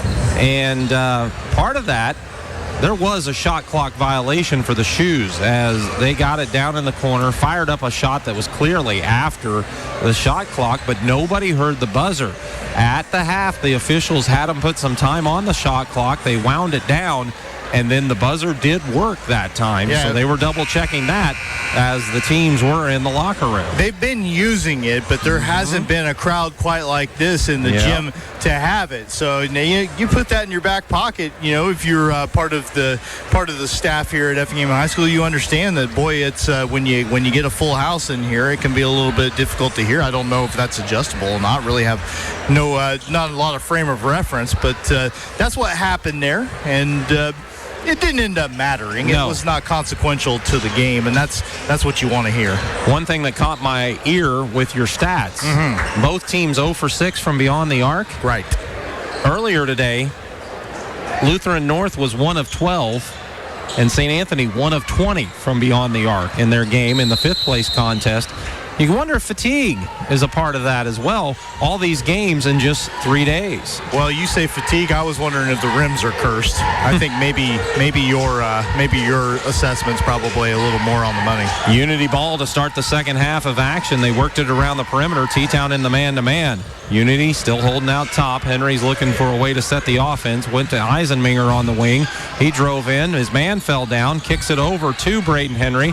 Right wing three, no good. Offensive rebound is taken by Colton Langendorf. He put it up and in, and that makes it a 3-point contest. Well, Langendorf willed himself to the rim and got a layup right at the end of the first half, and that was just another play where he just muscled his way to the offensive rebound. T-Town works it right side of the top of the key three on the way for Addis, no good. Rebound grabbed by Eisenminger. He'll bring it to the timeline as Gavin Beaning picks him up. He takes it to the right side with 7:06 on the clock. They get it in the corner to Langendorf. Working on Taylor. Takes the baseline. The help comes. Langendorf split it. Got the first shot up, no good. Got a rebound up. It's no good. And now Taylor secures the wooden shoe board. 6:52 on the clock. Probst runs it up court. Draws a crowd. Leaves it back with Taylor. He muscles his way to the hoop. Shot no good. T-Town had a chance at the rebound. Couldn't hang on, and it's out of bounds to the Rockets. Yeah, I mean, just clocking the way Colton Langendorf was playing in the opening minute or so of this second half, he's a guy that the Shoes are going to have to keep an eye on. He's their leading scorer in this tournament as, boy, Eisenminger wasn't ready for the pass. And look at Probst go to the floor to get it away. Got it to McWhorter, ahead to Addis. Addis got bumped before he could get a shot away as he was trying to figure out how to deal with a closing Eisenminger, and he ultimately got called for the foul. Well, and he should have. He just couldn't stop himself, you know. He was recovering on the play, couldn't stop his momentum, and picked up his third foul. First for the Rockets this half, but a big one for them. Mason O'Neill's in to replace him. The inbounds to Addis, fakes the three, steps around Hogard, thought about taking the three, instead goes out to McWhorter, into Taylor, out on the wing to Joey Probst. His corner three, no good. Addis, an offensive rebound. He saves it on the baseline, got it to Taylor. Taylor tried to work into the lane, and the outside official said one of the Rockets had him on the arm. Trey Hogard going to pick this one up. No, that's not Hogard. That's Braden Henry. I take that back. 2 for him. 6:18 on the third quarter clock. T-Town inbounds from the baseline, leading by 3. Probst got it to Addis on the low block. He took it out to the wing. Leaves it with Probst. Joey on the right side. Brings it to the top of the key. Bodies hitting the floor behind him as they set him a screen. Probst took it to the left block. Got covered up. There's 9 seconds on the shot clock. They go to Addis. Addis to the top of the key. Got it to Taylor. Taylor's going to take it into the lane. Puts up a tough shot from about 12 or 15. It's off the heel of the rim, no good. Hogard grabs the rebound. They've got numbers. He spins to the basket against Taylor. Taylor's going to be called for the body contact, and that will send Hogard to the line to try to pull the Rockets a little closer. Well, Hogard gets that rebound, and then it's off to the races. And quite frankly, it's Taylor's second foul. You wouldn't want to pick up your third at this point in the game in that fashion, but there you keep him from getting a layup and make him earn it at the free throw line. He's already hit a pair at the line. This free throw looks really good, and it is. He has his third point of the night, and it's a 2-point contest. Teutopolis yet to score in this half. Unity's only put up 3, but in a low-scoring affair, it becomes a lot more. And Hogard makes it 4 this quarter as he hits the second free throw as well. So 5:45 on the clock. Oh, there's a knockaway and a near steal along the sideline. Great work over there by Mason O'Neill, but he just couldn't quite keep it from going out of bounds. Yeah, you got to be sure about these passes with these kind of athleticism that both of these teams have. A lot of closing speed to get in those passing lanes. Inbounds from the sideline from Beaning to McWhorter. Isaac works it back on the side to Gavin Beaning. Gets it out top to McWhorter. Top of the key three, left short. Rebound grabbed in there by Langendorf. He clears it out to Tyler Henry. Tyler Henry brings it over to Braden Henry, who's in the center circle with it now. T-Town in the man-to-man. Over on the left side goes Henry. Back to the right wing to Tyler Henry. Braden got it to Tyler. Tyler, strong move to the basket. His shot was contested, but he got it to fall, and that's the first lead in a long time for Unity, 19-18. T-Town trying to take the lead back. They go at the high post to Taylor. Spins into the lane. Cut off. Sends it to McWhorter in the right corner. McWhorter back to Taylor. Posting up on the block. Double team. Passes out of it. Finds Joey Prupp's left side at the top of the key. He spins into the lane. Leans in. Tough shot. No good as the help defense affected it. And the rebound on the weak side to Brendan Henry. He runs it up court. They got it back to Langendorf. Wing three, it's no good. McWhorter a rebound as it rattles out. T-Town trying to push the pace. They get it to Prupps, to Beaning. Left side three, it's off the front of the rim, no good. Gaddis back tapped it. It's tracked down by Taylor, and as soon as Taylor grabbed it, Chet Reeder called for a timeout. 4:30 to play in the third quarter. It'll be a 60-second timeout taken by Teutopolis. We'll take one as well. It is Tolono Unity 19, Teutopolis 18 on Classic Hits 97.9 XFM. Whether you're in the market to purchase a new or pre-owned vehicle, Northside Ford on North Keller Drive in Effingham will find a vehicle that works for you. Check out Northside Ford's selection of cars, trucks, and SUVs today. Tom Henderson State Farm Insurance helps people manage the risk of everyday life, recover from the unexpected, and help you realize your dreams. Contact Tom Henderson today. Good luck to all our area teams. From Air Evac 28 of Effingham, when seconds count, we're proud to stand with our community, committed to bringing life-saving emergency critical care transport to rural Americans. Stay safe and play hard. Life's little moments just got sweeter with cashback checking from Washington Savings Bank. Earn cash back on everyday debit card purchases because treating yourself or your loved ones should be easy.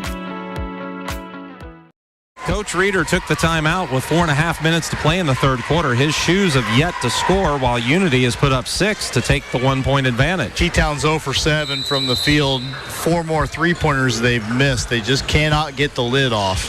McWhorter takes the inbounds from the sideline. They get it back out top to Landon Beaning. He drives the right side to Joey Prupps. Corner three, it's off the mark.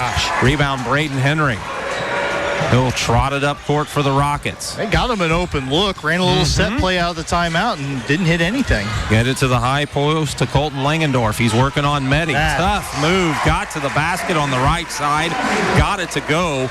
Colton Langendorf has 9. T-Town trails by 3. Joey Prupps into the lane, took it down the left side. Ball got knocked loose by the Rockets. T-Town might be lucky to have it back along the baseline. Yeah, I mean, that dribble gets just a little bit away from your body, and there's help coming over to swat that thing away from you. And T-Town does keep it, but got to be careful. Inbounds to Medi. Back to McWhorter. Corner three, front of the rim, no good. Rebound tapped by Medi. Picked up by Jake Prupps. His shot missed. Went for the board, but it's taken away by Tyler Henry. He secured it. He'll bring it across the timeline. Now at the center circle, Tyler Henry. Looking to set it up against T-Town's man-to-man. Now takes it to the left wing. Looks into the block. Medi knocks it loose from behind. It went to the corner, and he saves it. What a play there by Kendall Medi. Second turnover for the Rockets. Pushing it up court, it's T-Town. They find McWhorter in the corner. And there's our first third three-pointer made of the game. And I said McWhorter, but no, it was Jake Prupps. He hit the corner three and ties it at 21. McWhorter threw him the pass from deep on the other side of the floor. Braden Henry handles on the right side. He backs out towards the timeline. Jake Prupps picks him up. He took it to the top of the key, got it to Hogard. Left side three, it's good. So nobody could make one, and now it's back-to-back threes, one for each team, and Hogard gives the three-point lead back to Unity. Oh, no. And now Jake Prupps was not looking for the pass. McWhorter tried to throw it across the court to him at the timeline, and it just sails out of bounds. That's T-Town's first turnover of the quarter. They had 7 in the second quarter, 10 in the first half, but boy, that's a rough one just because, you know, it's a mental mistake. Braden Henry takes the inbounds and backcourt, leaves it with Hogard across the timeline. They work it right side to Mason O'Neal. O'Neal gets it high post to Tyler Stein. He's in the game. They work it back to a three for O'Neal. Right side of the top of the key, no good.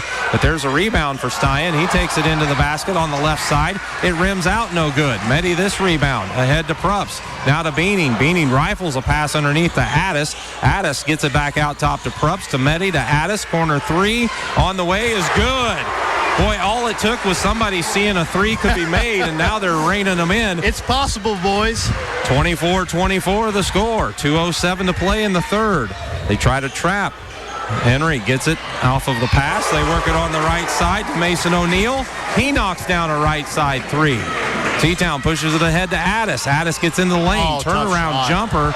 He kind of made that more difficult than maybe it needed to be as he spun around, launched the shot, left it well short. Nobody touched it, and the rebound's out of bounds. I guess I just didn't see what was in front of him that made him stop short and do the turnaround there. Keep going to the rim, but he'll have a seat. I'm sure somebody there will probably tell him that as well, and T-Town goes back on defense. So Isaac McWhorter will pick up Carter Schmidt, who's in the ball game. He brings it up the right side. McWhorter's right there with him, knocks it loose. They dive on the floor. We're going to have a jump ball called, I believe, or was somebody out of bounds? Yep. I think they said Schmidt was actually out of bounds when he came back and touched the ball. I could see it, but a great job from McWhorter to knock that thing loose. Unity's third turnover of the period. So T-Town trails by 3, 1:41 on the third quarter clock. That three-point lead I have is the biggest lead of the day for the Rockets. They've had it a few times. 27-24. Same as the Rockets set up their full court pressure. T-Town inbounded to Taylor. Now they get it to Prups, and they clear out and let Joey bring it across the timeline. Joey got it to Jake Prups. Now they work it to Medi left side. Back to Jake Prups, right side. He launches the three. It's left off the heel of the rim, no good. Back tap by Kendall Medi, and the rebound's tracked down by McWhorter. He looks inside for Taylor. Great recovery by Langendorf as he jumps up, gets a hand on the pass, as does Taylor. Jump ball results, and possession arrow keeps it with the shoes. We're on the Unity side of the gym, and they're not happy about that one, but what did they want? I think they felt like Taylor hit him from behind as Langendorf was in front. It's the only thing I can figure. It's an emotional game. Sure.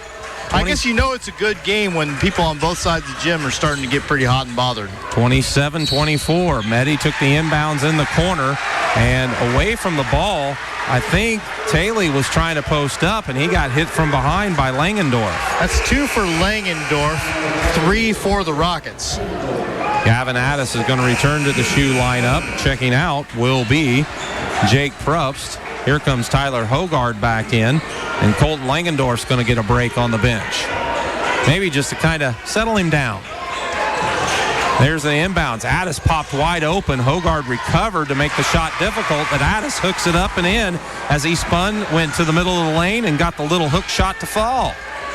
Addis with 5, and T-Town trails by 1. They're looking to trap in the backcourt. Braden Henry crosses the timeline.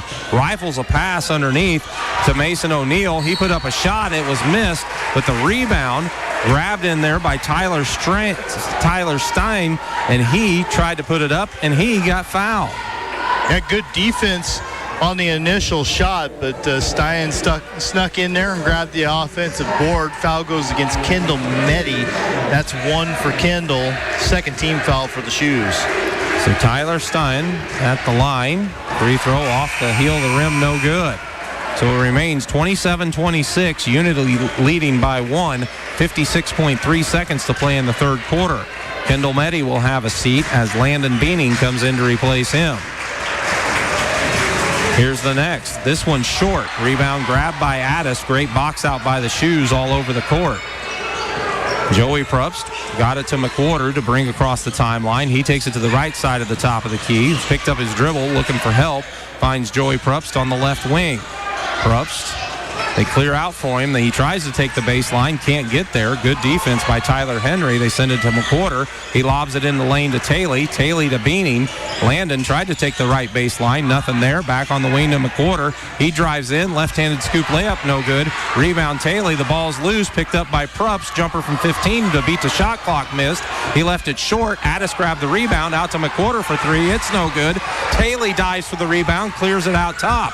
Shoes work it back to Addis. Right wing three. He's open. He missed it. This rebound. A foul is called as McWhorter moved Hogard out of the way. And he did. Woo! A lot of action. Teutopolis gave themselves plenty of opportunity. Just could not get a shot to fall. That's three for McWhorter. 3 team fouls for the Shoes. They're going to run Tegan Powell's into the game here. His first action. Official wants to make sure that Gavin Beaning got checked in at the scorer's table, and he replaces Landon Beaning. Yep, so McWhorter, the other one to sit down, of course, with the 3 personals. 9.1 seconds left. The Rockets looking, finally beat a 5 count as they got it inbounded to Tyler Henry.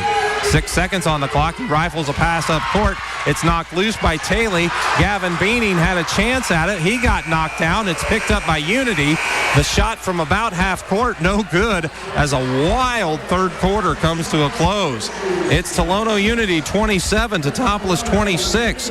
Championship game of the Effingham Teutopolis Christmas Classic on Classic Hits 97.9 XFM.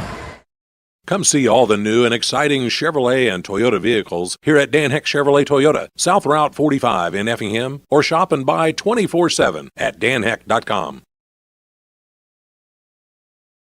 For over 30 years, SPS has been providing care to the surrounding area. Specializing in around-the-clock and hourly care, we focus on in-home and nursing home care. Call Mitchell or Sherry today at 217-690-3240.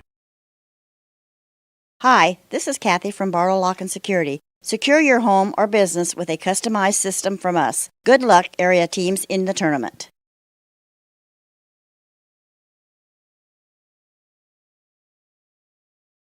Live streaming of the Christmas Classic Championship presented by Premier Broadcasting, 97.9 XFM and KJ Country 102.3.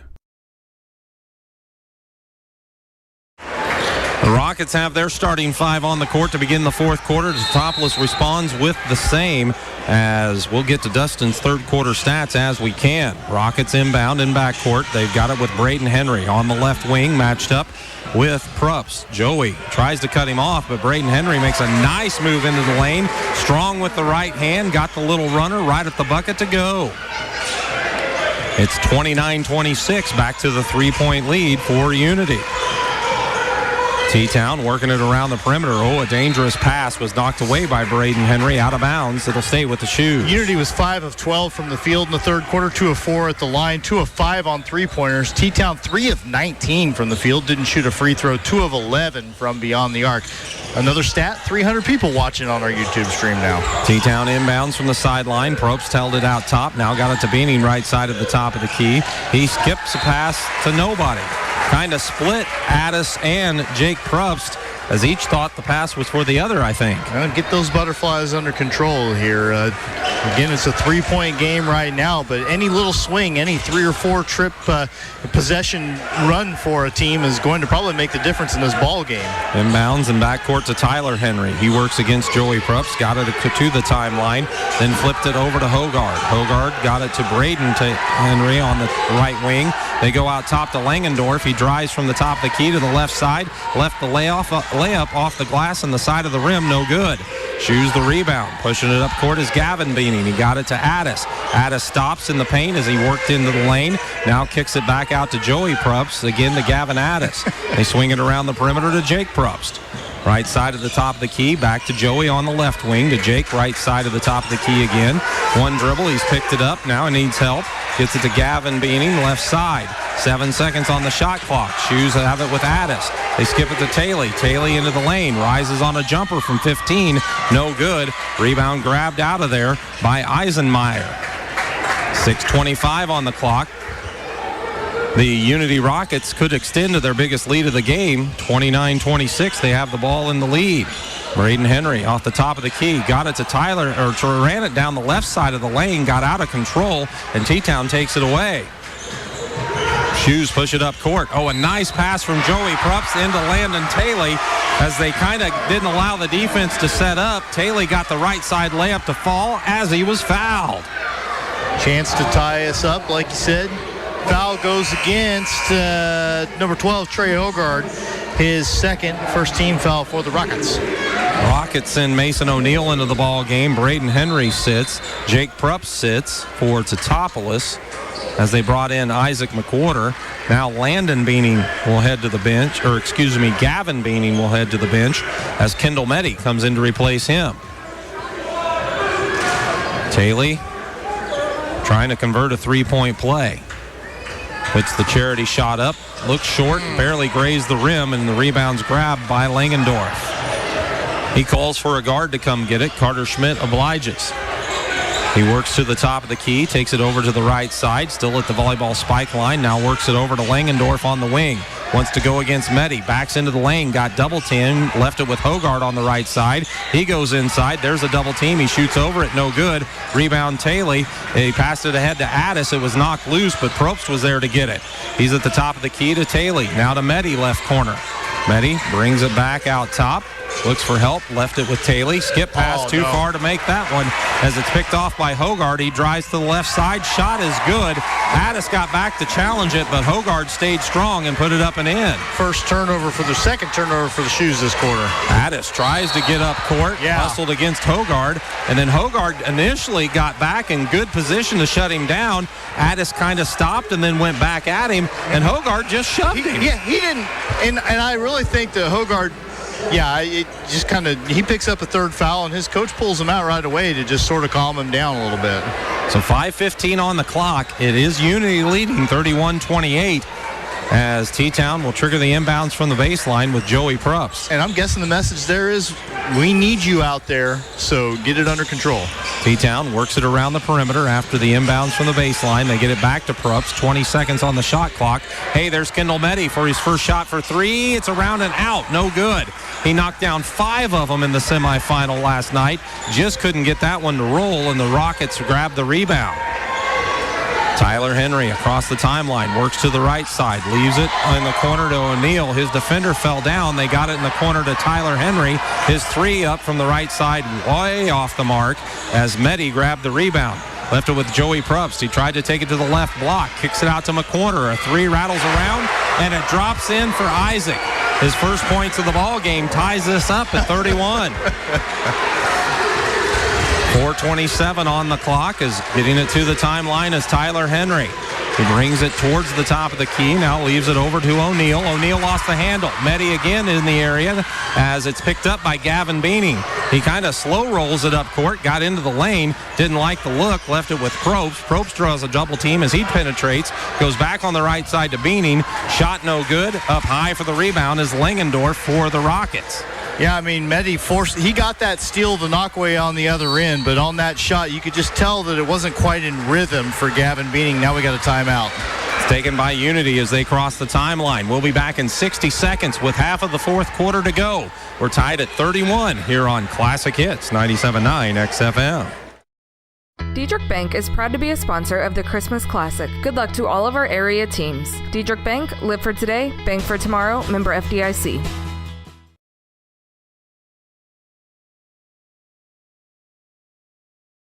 It's the Christmas Classic Championship game, and Tingley Insurance Company in downtown Effingham wishes players fast breaks, jump shots, and lots of rebounds. Tingley Insurance, a proud supporter of high school basketball.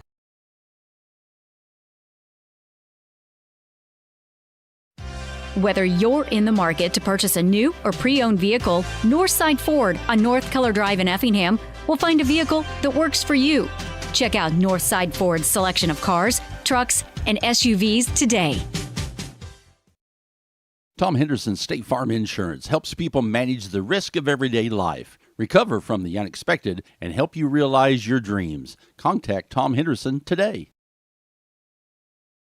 Dustin White has shoved the stool under the bench here as he has been standing for quite a while during this broadcast. 31-31, Teutopolis and Unity locked in a good one. I don't think I'm as tired as the guys on the floor probably are, and I do wonder if some of the shooting has to do with the fact that this game would normally be at 7 o'clock at night during this tournament. Obviously, things are a little different here, but in the afternoon, third game in about a day and a half for these teams. Braden Henry took the inbounds, worked to the right side, got it out top to Langendorf. Nice move down the left side of the lane. A blocking foul whistled against the shoes, but also concerning is the fact that Isaac McWhorter comes up hobbling after the made basket for Langendorf. Yeah, he was grabbing at that right ankle. As soon as he went down, he is going to get himself off the floor, but that's a tough pill to swallow for T-Town. He's hit one of their only three-pointers today. Langendorf at the line trying to give Unity the three-point lead again. They've never led by more than 3. His free throw is off the back iron, no good. Gavin Addis secures the board for T-Town. 3:40 uncounting as Joey Prups crosses the timeline in a 2-point game. He gets into the lane, steps through, shot off the glass, no good.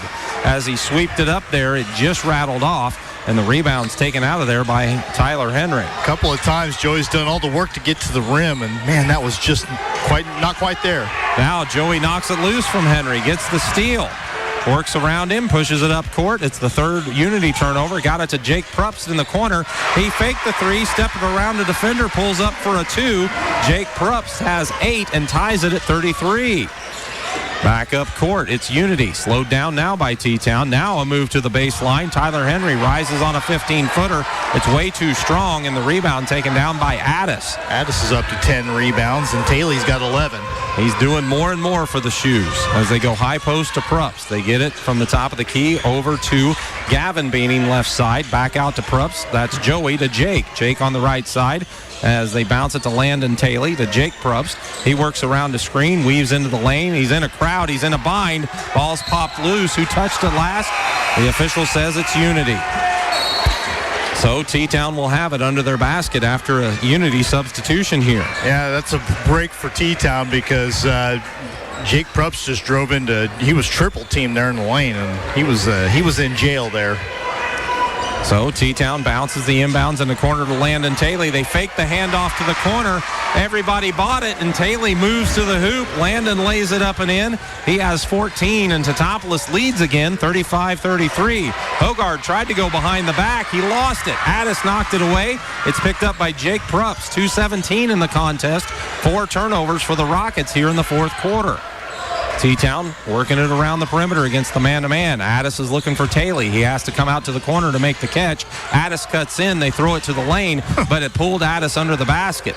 He clears it back out on the wing to Beaning. They hand it to Jake Prups, to Joey Prups. He cuts down the left side, looks back for Landon Taylor. There's a free throw line jumper, and it's good. Landon all of a sudden was 16 in the ball game. Shoes all of a sudden have a 4-point advantage, their largest this half. Timeout, 30-second timeout taken by Unity as they cross the timeline. 1:43 to play in the championship game. It's Teutopolis 37 and Unity 33. We'll be back in 30 seconds on Classic Hits 97.9 XFM. Good luck to all our area teams. From Air Evac 28 of Effingham, when seconds count, we're proud to stand with our community, committed to bringing life-saving emergency critical care transport to rural Americans. Stay safe and play hard. Life's little moments just got sweeter with cashback checking from Washington Savings Bank.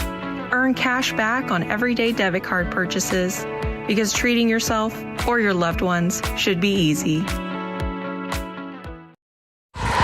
There's a minute 43 to play in the ball game. Teutopolis led by as many as 9 in the first half, but never really led by more than a point or two in the second half until now. They're up by 4 with a minute 43 to play and what feels like a long way to go before we hear the final horn here.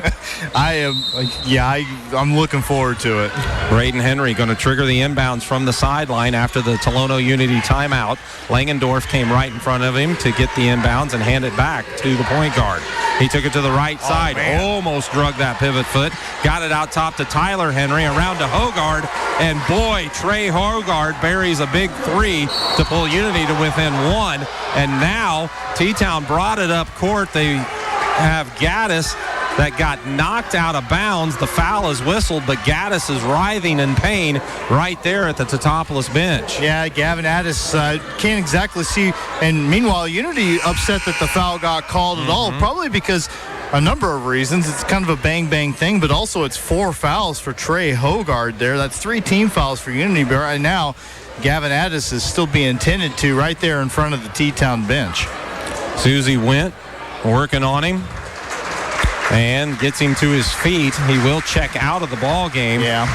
As I think it might be, they gave him a towel right away. I wonder if they've got something cut on the face there, as again, he crashed out of bounds into the T-Town bench. Yeah, Susie's going for some tape there. We'll have to wait and see if we can get him back out there.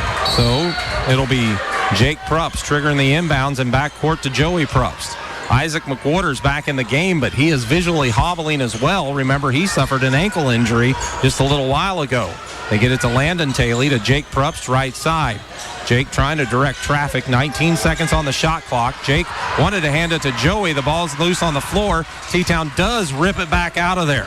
Jake Prupst came out of there right at the center circle. Good timeout. I think so too. Coach Reeder took it with 1:03 to play in the fourth quarter.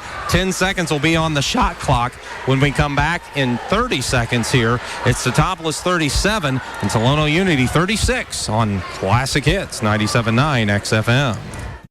Come see all the new and exciting Chevrolet and Toyota vehicles here at Dan Heck Chevrolet Toyota, South Route 45 in Effingham, or shop and buy 24/7 at danheck.com. For over 30 years, SPS has been providing care to the surrounding area. Specializing in around-the-clock and hourly care, we focus on in-home and nursing home care. Call Mitchell or Sherry today at 217-690-3240. 1:03 to play in regulation. Teutopolis leads 37-36 over Tolono Unity. This has been a wonderful 2025 Effingham Teutopolis Christmas Classic, and this championship game has lived up to the hype as well. I think the tournament committee has just got to be beside themselves with how well the games have gone today, how competitive they've been, and this is the cherry on top, a championship game that is assuredly now going to come down to the final minute. So Isaac McWhorter will trigger the inbounds from the Teutopolis bench. They're lined up in a box around the lane, are the rest of his teammates. Unity's been playing man-to-man. They continue to do so. Joey Prupst to the top of the key, takes the pass. 7 seconds on the shot clock. They look to Beaning, back to Prupst. Prupst from the top of the key, fakes the three. He traveled before he could get a shot away as he was trying to beat the shot clock. Quite honestly, the turnover might be a better result than the kind of a wild shot from three-point range, which leads to a long rebound, which could lead to a run out depending on which Tolono Unity player got it. So now they'll have to set things up and get it inbounded. Gavin Addis back on the floor for the Shoes. That's good news. Trey Hogard back on the floor for the Rockets. As they bring it across the timeline, under a minute to play. All of a sudden, it was Braden Henry busting loose on the right side. The defense collapsed on him. He got it to Tyler Henry on the left side. Shot underneath, no good. Shoes grabbed the rebound. Taylor tried to push it up court. Hogard knocked it loose. It was picked up by T-Town. They got it to Joey Prupst across the line. Hogard knocked it away again. It's off of him, out of bounds along the sideline by T-Town's bench. Boy, just people getting upended all over the place, wanting that basketball so bad. Boy, they got a great look for Tyler Henry, and he just biffed the layup on the weak side. 32 seconds on the clock, 22 seconds on the shot clock. T-Town inbounds to Addis. Addis on the right side, spins back to McWhorter, now to Landon Beaning, around to Joey Prupst. He has it on the left wing, brings it out top. Hogard almost got to that pass, but Addis was able to claim it. They leave it with Taylor. 6 seconds on the clock. McWhorter works into the lane, turns, puts up a wild shot. It rims out, no good. Rebound tapped, and it's taken by Braden Henry. 6 seconds to play. He runs it across the timeline. There's the timeout taken with 4.5 on the clock as the Unity Rockets got it across the timeline, and Mac Franks asked for the 60-second break. It will be Unity Rockets ball along the sideline out towards the timeline with 4.5 seconds left. They trail Teutopolis 37-36. Tegan Powles is at the scorer's table. He's going to check in for defensive purposes. Keep in mind, Isaac McWhorter has that ankle injury that's hampering him a little bit, and I wonder if he's coming in for him. Coming in, but then also T-Town has one foul. Yeah. Only one foul, 4.5 seconds to go. Now, you don't want to foul a shooter, obviously, when you're up by a point, but I'm telling you, you have got to play. You can play as physical as you want, okay? Make it as hard as you want for them to catch that pass. There is nothing to lose, because you've got fouls. You got fouls for days right now. I mean, yeah. Unity realizes that probably too. They might be telling their kids, hey, if you catch it, be ready, because they might foul you quickly and get that shot going. We'll see how they set it up. Got to look for Langendorf inside. He's being guarded by Addis as Taylor is behind him. The Shoes kind of setting up in a zone. It looks like a 1-2-2. We'll see how they move out of it. Eisenminger, the inbounder. They get it to Braden Henry, right side. He's bumped by Joey Probst. Yep. As he was way out on the wing. That took about, a second and a half off the clock, give or take? Which is almost half the time that was left on the clock, a third of it. So it's a good foul. That's a good foul. 3 for Probst. Kendall Meddy checks into the ball game, replacing now Powles. Eisenminger was getting set to inbound the ball. They gave it to him, but Unity elected to take a timeout again. That's their last one.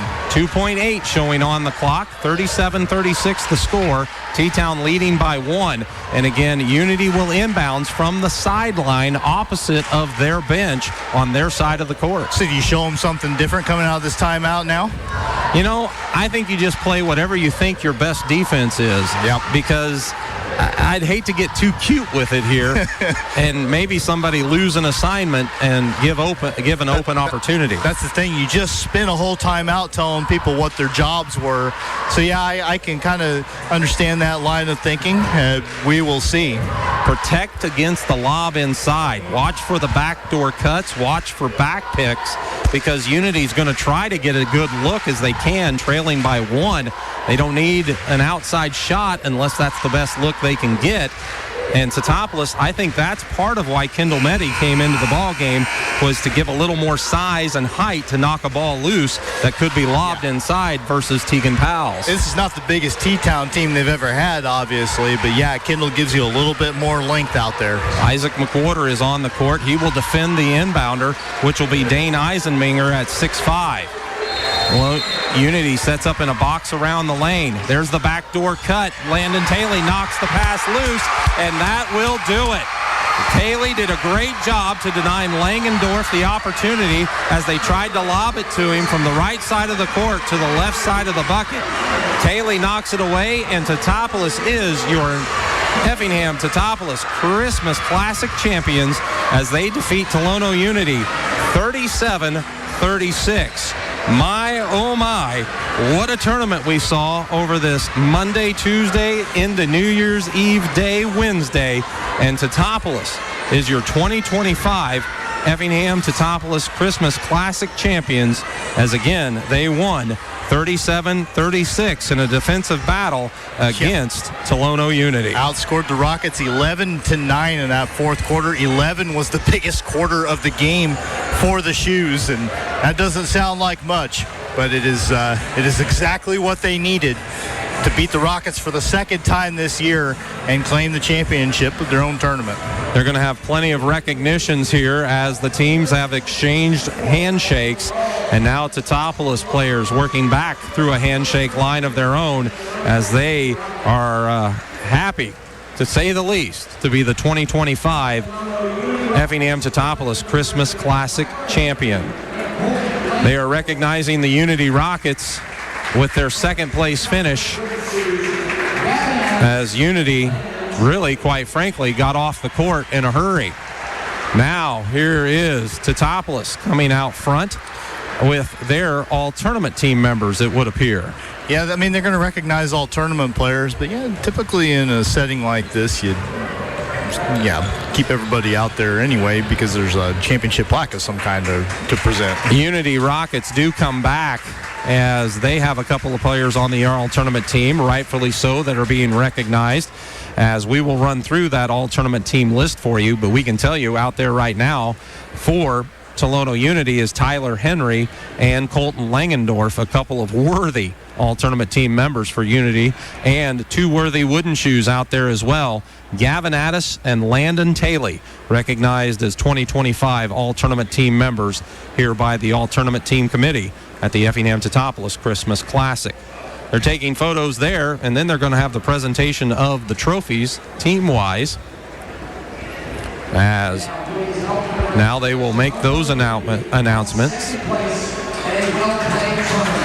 Tolono Unity comes forward to accept their second place trophy, as they are now 10-2 on the season. Both of the Rockets' losses have come at the hands of the wooden shoes. T-Town now 11-2 on the season, will be summoned to come get their championship trophy. All of the seniors step forward. They take it. They hold it high in front of this big wooden shoe crowd as Teutopolis picks up the victory by a score of 37-36. Fifth time that T-Town has won this tournament. This is the 12th annual edition. There's been a bit of a drought for the shoes, though. 2018, the last time they picked up this tournament championship, but you can put 2025 on the list.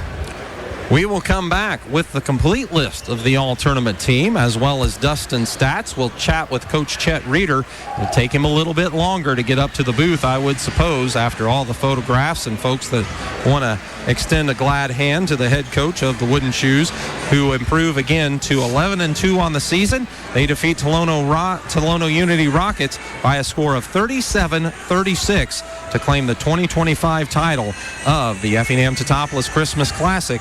We'll take a 90-second break and be back with more on the Postgame show, as it's brought to you by Dustin Sons Auto Supplies here on Classic Hits 97.9 XFM.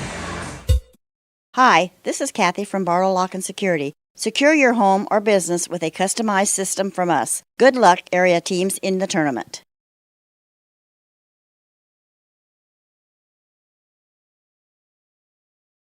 Live streaming of the Christmas Classic Championship presented by Premier Broadcasting, 97.9 XFM and KJ Country 102.3.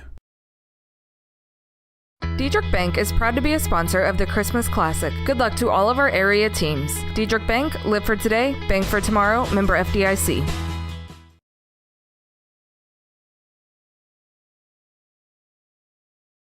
It's the Christmas Classic Championship game, and Tingley Insurance Company in downtown Effingham wishes players fast breaks, jump shots, and lots of rebounds. Tingley Insurance, a proud supporter of high school basketball. Cold outside? At McMahon Meats, we have a convenient drive-up window so you can stay in your warm car while we do the shopping. Call ahead at 217-813-6054. Good luck, area teams, in the tournament. Spring registration is underway at Lakeland College. Apply today and prepare for a career or gain a new skill. Flexible schedules with in-person and online classes. Lakeland College. Education that fits your life.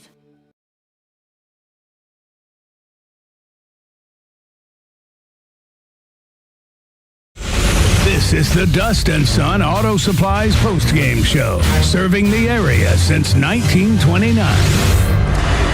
Teutopolis is your 2025 Effingham Teutopolis Christmas Classic champion. They have just defeated Tolono Unity 37-36 in the title game here on New Year's Eve at Effingham High School. And the Shoes did it in a defensive battle. The shooting numbers are not going to blow. They're not going to blow your mind. Unity shot 12 out of 40 from the field in this game. The Rockets hit exactly 30% of their shots. They hit 2/3 of their free throws, 10 of 15 from the free throw line. That's 66.7%.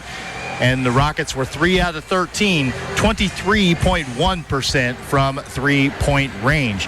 Teutopolis 15 of 53 from the field, so their shooting percentage even a little bit lower at 28.3%. They also hit 2/3 of their free throws, 4 out of 6. 66.7% again, took several fewer than Unity. And 3 out of 20 from three-point range. T-Town 15% there, and really a couple of those came in one little flurry there. For the most part, though, the lid just never came off on the three-point attempts for the Shoes. Rebounding was dead even by my count, 35 boards apiece for these two teams. Turnover numbers a little bit on the high side, but the Shoes ended up on the right side of it. They forced 20 Rocket turnovers while committing just 14 of their own. We're going to go ahead and take another break. When we come back, I will get you the individual statistics from this game. And Matt will have a conversation with Coach Chet Reeder from Teutopolis as he finishes up with the pictures down on the floor and all the post-game celebrations. But we'll step aside for 60 seconds and be back with more of the post-game show here on 97.9 XFM.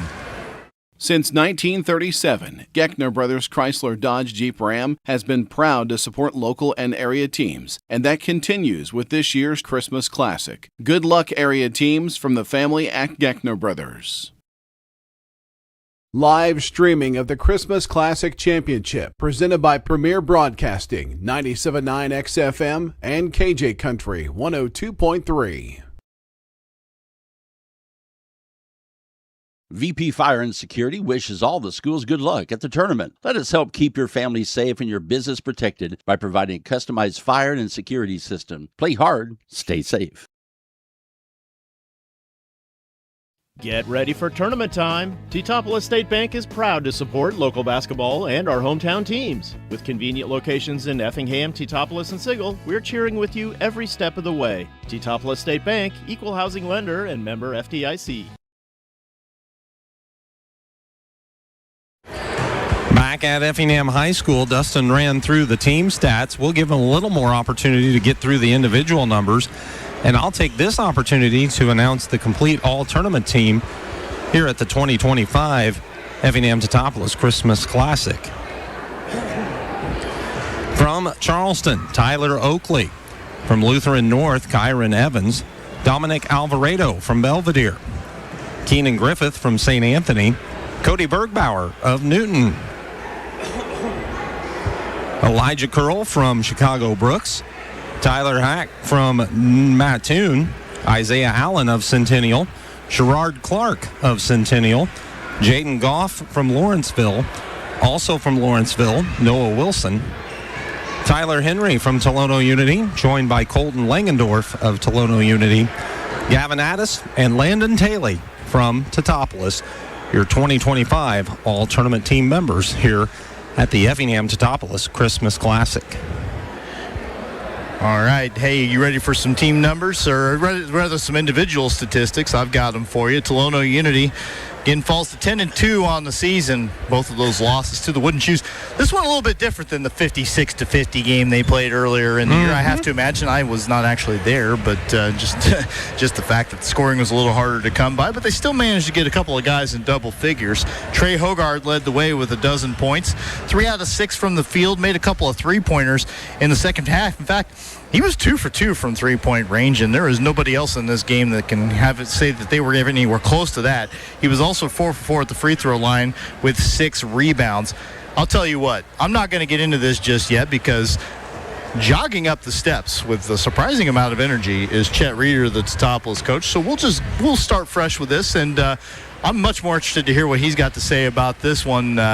A big win for the Shoes. They're the champions of this tournament, and I will turn over the headset to the championship coach. I'm not surprised he has that kind of bounce and energy after a win like that.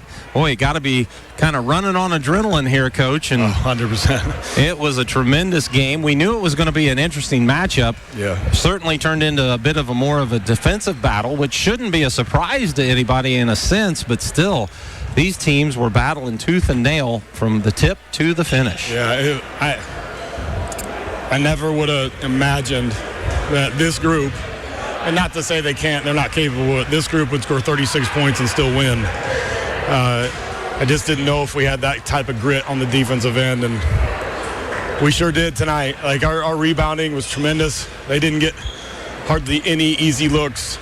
Neither team shot very well. So we kind of figured that. Both teams were pretty good defensively.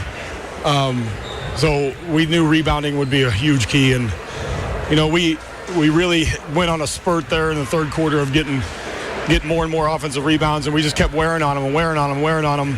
And finally some shots started going down. I felt like I probably called too much. I was probably coaching too much instead of just kind of letting our guys play and execute.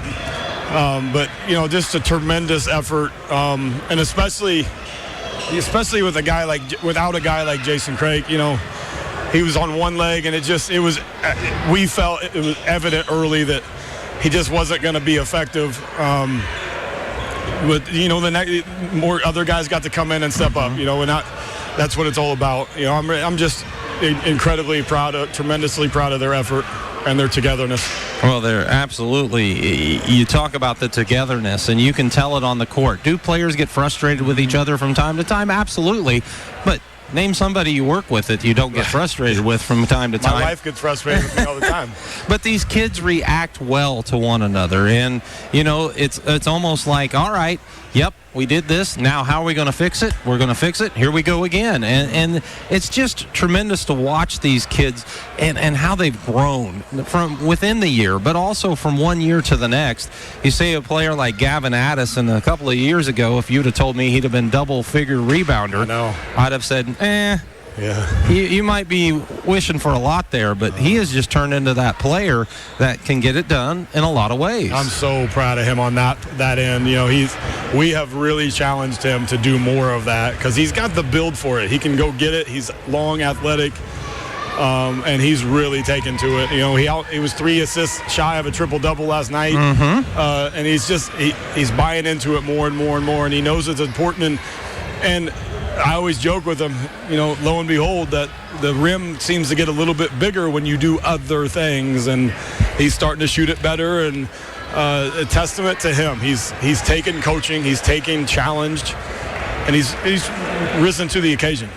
And another all-tournament team member was Landon Taylor, and you talk about a kid who worked for it from the very first game of the tournament to the very last game, and that's just within this Effingham Teutopolis Christmas Classic. And kind of appropriate in a sense that he gets back in position to knock the ball away from Langendorf when they tried to get it to him at the rim on the very last play. It was a heady play, and LT's maturing in front of our eyes. He continues to get better, and he knows he really does take coaching. He cares. That's the biggest thing about him. He's got a big heart. He cares, and he wants to do well for his teammates. We just got to get him. We got to get him to slow down a little bit when he's got the ball. But he had a tremendous tournament. He used a big rotation throughout this tournament because it's a lot of games in a tight window. Maybe that fatigue showed up in some of the three-point shooting, but boy, once they saw one go in, both teams were able to bury him there in that third quarter. But Jake Probst came off the bench again, provided 8 big points, but there's more to it than that. You got to take care of the ball. You got to play defense. Him, Landon Beaning, and even Tegan Powles and Kendall Meddy. Tegan got a couple of key minutes or, key possessions here where you're asking a lot of a kid to put him in a tough spot. Yeah, I put him in a real tough spot there with 4 seconds left. And but even at the end of the third quarter, he checked right in and he guarded. He didn't come in and freak out. Tegan did a good thing. And Jake Probst, he was frustrated in the first half. I thought he played timid. We got on him at halftime because he wasn't playing with that swagger, and he comes out, hits a big three, hits a big jumper to put us up for good, and he defended like crazy. And the second half, he was a completely different kid. He keeps getting better and better in front of our eyes as well. Isaac McWhorter doesn't always put up the flashiest of numbers, but he is a real calming influence, it seems, with his shoe teammates. And, oh, by the way, he knocked down a big three when you really needed it, too. Yeah, he did. He kind of he thrives in those moments, I think. He's not afraid to take the big one, and he's good. Thankfully for us, he's not afraid to make them either. He like you said, he's calm with the ball. He doesn't get rattled. And him and JP are really good complements of each other. We need them both to demand the ball more, probably. Sometimes they allow other guys to bring up the ball at the forward, and it's like, well, what are you doing? But they really do. They've both progressed really, really well. And again, just another group. All 8 of these seniors, really, Matt, like you touched on it earlier. They care about each other. We had some guys that didn't play minutes in the second half that usually do, and never would have known it by the way they were responding on the bench. I'm really proud of all 8 of them. And some of those 8 seniors include the Beaning brothers for you, Gavin and Landon. Boy, it's easy for me to get them mixed up trying to call the game from up here. Yeah. But they both do such good work and do a lot of the little things. And then all of a sudden, some nights they pop up with about a dozen points or so. And solid defenders. They really are. They've worked on it. They've gotten stronger and quicker. They're starting to rebound more, which is what we need. We need them to get 2, 3, 4 rebounds a game. And like you said, knock down some timely shots. It didn't happen tonight, but like Landon got an and one. They run the floor. They do the right things. They do the little things that, that people maybe not notice, but we're happy to have them on our team. Everybody contributing to a victory here tonight to improve you guys to 11-2 on the season. Coming into the year, there's always questions about every team. This team was no different. Yeah. How do you like the progression of the shoes thus far, and what do you think's yet to come as we move to the new year? And I told this group, we don't blame anybody. People say, we lost 4 starters, and I think people quickly forget how great Doug Smith and Kent Nieberge are, how great our youth programs are, and how awesome our families and kids are. They continue to get better, and they wait their turn, because sometimes that's what you have to do. You have to wait your turn because you have good players in front of you, and it's just this group they've stepped right in. They haven't shied away from any moment. We've been in 2 championship games now, and they're not afraid of the moment, and they expect to do great, and that's a testament to them, and that's a testament to our youth program, bringing them in and teaching them how to play the right way. I'm just really, really proud of our guys and our program.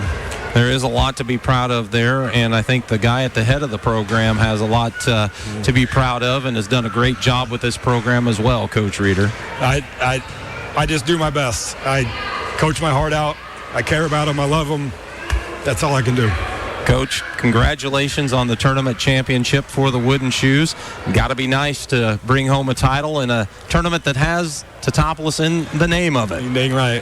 Thank you, guys. Go Shoes. That's Coach Reeder. As he hands the headsets off, we offer our congratulations to him, as he's still got a lot to do here as we wrap up this ball game with the post-game show. That continues by Dust & Son Auto Supply. And speaking of Dust, how about Dustin with those individual stats once again? How about it? I just barely scratched the surface on the individual numbers, so we'll go back to Tolono Unity. Trey Hogard, 12 points, 3 of 6 from the field, including 2 for 2 from three-point range, 4 for 4 on his free throws, and also had a half dozen rebounds.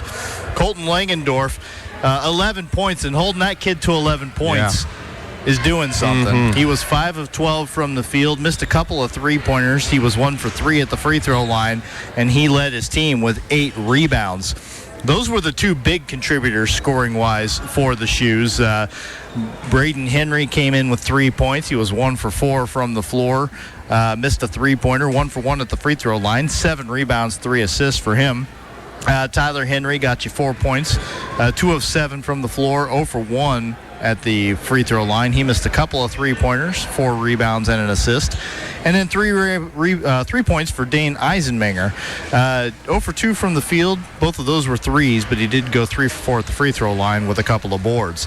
3 points off the bench from Mason O'Neill, 1 for 5 from the field, 1 for 3 on his three-pointers. Carter Schmidt was 0 for 2 from the floor, missed a 3 and a 2. And then Tyler Stein he was 0 for 2 from the field, 0 for 2 at the line, didn't score, but did have 5 rebounds.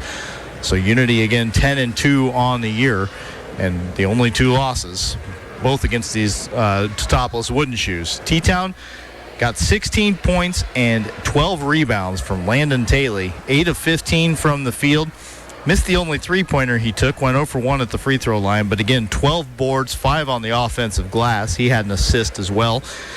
He was the leading, he scored more than the rest of the starters combined in this game, but coming off the bench, Jake Probst gave them 8 points on 2 of 5 shooting. He was 1 for 3 on his three-pointers, 3 for 4 at the free throw line with a couple of rebounds.